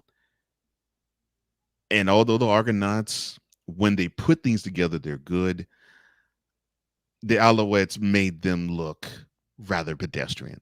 And I think the Rough Riders could do the same thing. In fact, I think they could do the same thing in even better form due to I love their pass rush. I see the Rough Riders getting with the Argonauts and sending them back to Toronto with an L. Y'all already know who I'm going with. I'm taking the homer pick. The Saskatchewan Roughriders win at home, improve to 4-0 on this season right here. Hey. Who's giving them the business? Friday game, we have the Ottawa Redblacks, who have been hot of late, who are 2-1, traveling to Winnipeg to take on the Blue Bombers. 8:30 p.m. Eastern time. Do the Blue Bombers fail to win again and go to 0-5, or will they upset the Redblacks here at home? Man, this is the toughest one for me. I really do want to say I think Winnipeg can get on the board with a win here. I'm liking the direction that the Redblacks are going, but they're the perfect type of team that can have the Blue Bombers actually sneak in a W because the Redblacks will keep a team in a game. So I'll say this. If it were the Stampeders and this was in Winnipeg, I probably would pick the Blue Bombers. But I think the Redblacks just have one play more than the Blue Bombers. So I think the Blue Bombers will go to 0-5 and the Redblacks will go with a W. Before we go any further, we have a surprise appearance by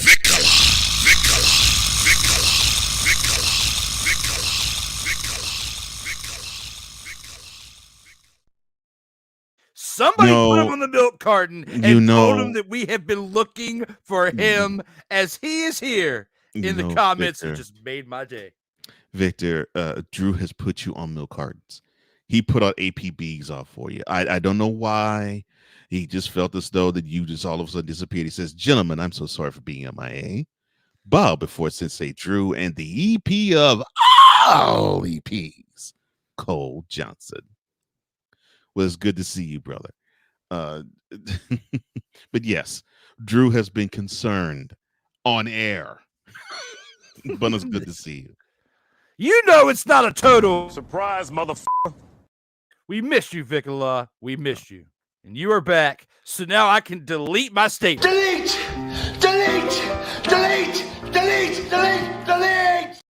Actually, I can't. Good excuse of it's using still out that. there. Good excuse of using that. But glad you were back, brother. Thank you for joining us today. He says, "I'm sorry for being MIA." Hey, it happens. I think since the last time you were here, we changed the day in the time too, because we were on Tuesdays before. Yeah. So with all that, I mean, it's understandable, but we're glad that you're back. Glad you're still rocking and rolling with Snowman out there and still doing some great things. And you're here right in the middle of the 2-minute drill, so we still have a couple more games to go through, but I still have to give my take on this one too. When it comes to the Winnipeg Blue Bombers, I think that they have been gritty enough that they can come back and overcome this so far, because you look and see what they did this past week. They hung tough in there with the other team there. But I just really like the potential from the Redblacks too, like you said, and I can't go against them right now. It's Right. too much of a sure thing for me to look at the Redblacks and say, you can't win this game. I can't do that. So Exactly. looking here and looking at this game right here, I'm going to agree with you. I say the Redblacks take this. And I think it's going to be still kind of a gritty one. It's going to be kind of a close one by the end. I don't think it's going to go to overtime like we saw in this past week with the Blue Bombers, but it should be a fairly close game. It's at least going to be competitive enough through and through. Hey, who's giving them the business? And, moving forward to our Saturday game, we have the Calgary Stampeders, who are 2-1, traveling to Montreal to take on the undefeated Alouettes, who are 4-0. Start time, 7:00 p.m. Eastern time on TSN this Saturday. Do you think the Alouettes remain hot at 4-0, moving to 5-0, or do the Calgary Stampeders upset them and improve to 3-1? I think the Alouettes will run to 5-0. I think the Stampeders, to me, I'm just not liking their offense from the standpoint of they can move the ball down the field. They just can't punch it in for 6, but maybe a couple of times in the game. The Alouettes are the type of team where if you're going to drive the ball down the field on them, you got to convert touchdowns. You got to turn those drives into 6 and not 3. And if you do enough 3-pointers, you do enough field goals where the drives stall, a team like the Alouettes can take full advantage of it on their offensive side of things, and they can exchange that 3 and give you 6 or 7 or 8. But I don't. I'll put it this way: I think the Stampeders will give the Alouettes a tough time, but I think the Alouettes will. They'll come out of Montreal with a W. They'll have a home W here.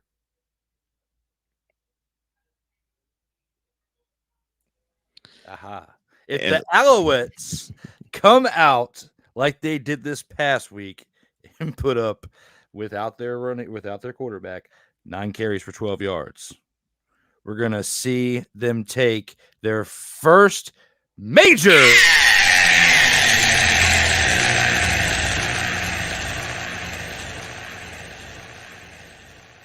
of this season, the first of any L's, because the Calgary Stampeders, they take some chip shot field goals, and that's what keeps them close in the game. But if you put up that type of production with your running game against the Calgary Stampeders, you're going to lose. Okay, that's going to be your first loss of the season. Mess around and find out here when it comes to your running game. Yes, you like that, Cole. We mess around and find out here when it comes to that in that running game against the Stampeders, and you will find out that they will serve you that first loss of the season. I'm going to go with the Alouettes, though. I think they're going to have some type of conversation with that running back core, like I was alluding to in my Snowflake of the Week pick. They're going to improve that, and they're going to beat the Stampeders. Stampeders will fall to 500 at 2-2 after this week. Yeah, I'm with you on that. We'll definitely see how it pans out. But, yes, definitely great picks from your side as well as mine on that one, I believe. Hey, who's giving them the business? The last game of the week, we've got the BC Lions, who are 3-1, led by Vernon Adams Jr., traveling to Hamilton to take on the 0-4 Tiger Kitties. Looking at this game right here, Sunday at 7:00 p.m. Eastern time. Do you think the Tiger Cats pull off an upset here against the BC Lions, or will their quarterback on the Lions side be a little bit too much for the Hamilton Tiger Cats to handle? Oh my gosh. All right.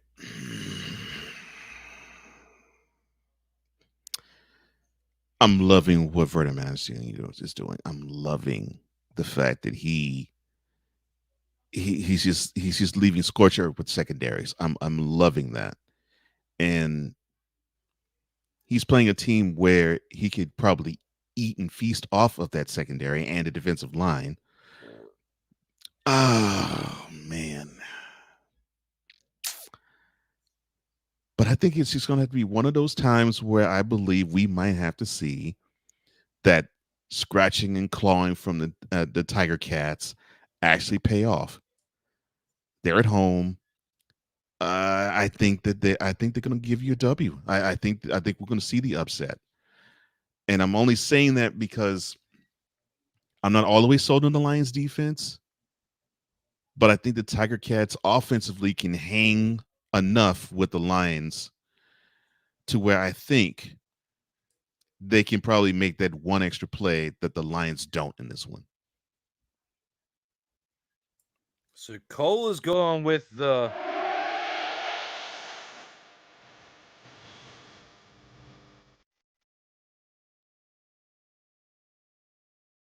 upset of the week has been picked, and we will see if that comes into fruition next week. I really like your pick there. And you almost convinced me to side with you on that based on the things that you said, but I'm going to remain in my lane with how I think about Vernon Adams Jr. and what he's done as leading the league with the amount of production he's put up so far. I mean, almost 1,400 yards through 4 weeks and hasn't, taken a step back except for one interception. I look at what he's done, and I've got to give him the credit where it's due. And I don't see, based on the way the Hamilton Tiger Cats defense has played, how he can't keep that production up, at least for a 5th consecutive week. I'm not saying that I don't see what you said being a possibility. And for your sake and for picking an upset of the week, I would love to be able to celebrate this pick from this past week as a highlight on next week's show. I just don't think that it's going to be possible based on the production we've gotten out of Vernon Adams Jr. If we'd only seen his play for like 2 weeks leading into this game, I would be fully with you if this was like week 3 and this game was taking place. But right here, right now, based on what we've seen so far throughout the first month, I haven't seen enough yet to consider otherwise. I'm not saying that the Cinderella story with Vernon Adams Jr. and top of the league and how he's played won't end at some point or he won't get humbled at some point soon. I just don't think it's going to be against this team that I've already dubbed as the Tiger Kitties. So... but it's understandable. It is. I don't blame you. And I'm not wincing. I just think this is one of those times where I think we're going to be seeing that that type of performance from him actually pay off, and that's taking away nothing from, to me, the best quarterback in the CFL this year thus far. I'm definitely looking forward to seeing how this one pans out. And it's our last game of the week here. Guys, let us know here in the comments what your thoughts are as we take it into our last segment that we have here for the show for this week. And that is the post game. As long as it's one. That's great. I love it. I hope it actually is recording. Here for the post game, we give you our final thoughts, our closing thoughts to round out this episode, leading into another week of football action coming up. Cole, what are your thoughts as we round out episode 44? So now we are in the month of July, and normally for football fans, especially football fans who love the NFL, that means we'll start to be hearing a lot more of our team's news as OTAs are done, mini camps are done, and now training camp will be 3 to 4 weeks away. And we now will get to see if all the hype that we have heard from our respective teams is true. If what we have heard in April with the draftees, what we heard in May with the OTAs, and what we've heard in June with mini camps, is it true? Like, for example, is it true that Caleb Williams can actually be a stud quarterback, or is he going to throw 6-7 interceptions in the game like he did supposedly in a practice? For my brother Drew, is Jaden Daniels the answer QB for the Commanders, or are they still going to be looking for the first QB to lead them to the Super Bowl since Mark Rippon? For my team, is Stephon Diggs going to be an asset or a liability for the Texas wide receiver room? And will CJ Stroud actually grow into being the QB of the AFC South at least, or was 2023 a fluke season? We'll get some of those answers at the beginning of training camp, which starts in about 3 to 4 weeks. And I'm excited, of course, just with the Texans. They make uniform changes, and the team is young, and there's a lot of hope. In fact, I think this is the most optimistic I think Houston has been with the Texans, and I'm not saying this hyperbole style ever. I don't think I've seen Houston more optimistic about the Texans than now. But I think that's how every fan of every team should feel. Yes, even the Panthers. Yes, even the Falcons, even the Saints. Yes, even the Bucks. You should feel optimistic because you never know. You might actually have that. You actually might have that team that can go from worst to first. You never know. But that starts now. And I'm happy about time that. Is so now. What does it say for the rest of the year? It says that I think we're going to be really happy as to what's going to take place. But now we have to know, will we get satisfied? Will our appetites be satiated now that our Sundays will be filled with gridiron action in about 2 months' time? I'm looking forward to it. Same here. In a very eloquent way to put all that, and especially to get us hype about our Sundays. And definitely, guys, I want to dance around football and some other things. When it comes to football out here in these streets, for me, it has been great that since the UFL started week 1, we've seen action through and through each and every week. Whether you are as hype about the CFL as you were the UFL, or even in comparison to how hype you are in comparison to the NFL, if you love football, the action is there and is there for the taking for you to watch. So hopefully you have TSN available to where you can watch it, as we've talked about the previous 4 games that happened from this past week, as well as the 4 games that are coming up this upcoming week. We've also got some other great content that doesn't have anything to do with football, and something that, I like to get my day started with, but my day doesn't start till like 12, 1 and 2 o'clock in the afternoon, depending on my work schedule. And that is when you get the opportunity to watch one great show, and that is The Morning Shift with Cole Johnson, brought to you by BS3 Network. You saw the commercial earlier, the new updated commercial that I have been slacking for the past few weeks and not putting on the slate. But you can go back and watch it. To me, one thing that was interesting for today's episode was being in another country. And they have to pay you to move to another town? What in all types of blue expletive is going on in other countries where you have to be offered compensation to move to another town? Watch that show from this morning and you find out. I can't spill all the beans, but what I will say is it got me hyped. You want to know how I got so excited to be on this show today? That right there, finding out that other areas are trying to pay you to move to them. Now, back to our regularly scheduled program, being football. I just wanted to put that plug in there from a man, Cole. Make sure you go watch him Monday through Friday, because that show uplifts you and gets you awake. There are some times, based on my schedule, where I have to go to bed around the time he's about to start the show, so I can't watch it because it's going to wake me up when I'm about to fall asleep. Got to wait till the afternoon to start the day right because of my schedule. And if you have the same type of problem and dilemma that I do, that is the way that you can do it. Watch the replay.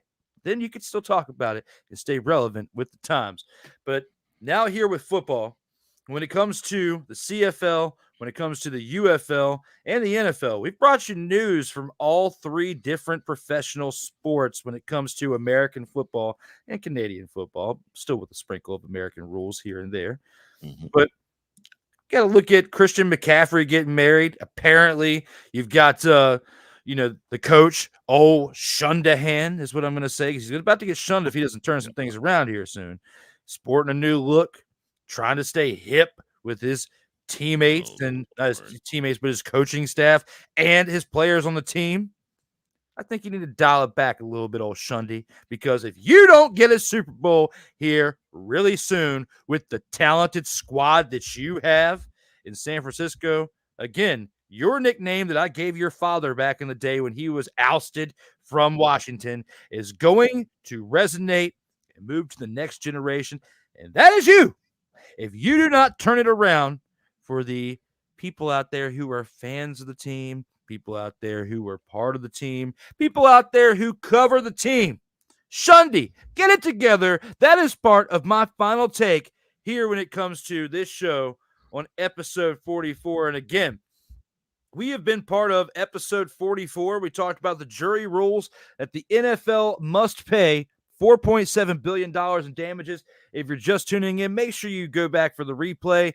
For those of you listening on Real Wise Radio, as well as WQEE 99.1 FM, thank you, as always, for tuning in and listening to us on the airwaves on Tuesdays for WQEE and Real Wise Radio, as well as Fridays on WQEE 99.1 FM, as we will have the replay on those stations and many more here to come. To those of you watching on Comey Media, make sure you please like, share, and subscribe if you're a new viewer, as well as to Sertoba Media, where the struggle is real to be awesome. Make sure you subscribe, like, and share if you're new to the platforms as well. Those of you who are returning guests, not returning guests, but returning viewers, like Sick Diggy, Vicola, who came back, Ike, Melvin, others, Playmaker, everybody out there who've been tuning in each week, thank you so much for the participation as we continue to do our best to elevate the show on a weekly basis. And for that, I got to turn it back over to Cole for the greatest outro statement there ever was. Oh, Lord. Well, it's a pleasure. It's an absolute pleasure. And for your question, will Gerald actually get out of the way, and will Mike McCarthy get out of the way as well? And will Dak Prescott actually get a pair of balls to actually lead the Cowboys to prosperity? Or will we see the same thing once again? A wonderful regular season and they peter out in January. I'm sorry, I digress. and I'm not throwing shade. And Victor knows I'm not throwing shade. But if you would like to reach out to my brother Drew, all you have to do is go to many of his social media homes. Sertoba_media on Instagram, Sertoba_media at X, _Sertoba, Lord, or on Instagram. Goodness gracious. And of course, Sertoba Media on YouTube. And if you want to reach out to me, all you have to do is go to flowcode.com/page/host Cole Johnson. That's flowcode.com/page/host Cole Johnson. Sorry for being a millennial, bruh. No, that's okay. That's all right. I'm working on it. I'm trying. I love you. I do. It's a wonderful thing that you are a millennial, because I got to learn myself. And you all at the tribe, we really do appreciate you. Thank you for liking. Thank you for sharing. Thank you for subscribing, and thank you for hitting that notification bell so you can catch all the content, not just Total Football Talk, that comes from the Sertoba Media YouTube channel, as well as the Comey Media YouTube channel. And I say this with pride and with joy. For Drew Willingham, I'm Cole Johnson, here to say in parting, as we always do, in life, just like a tackle, keep your head up. And always remember, you got to play until the whistle blows. And as always, stay safe out here in these streets.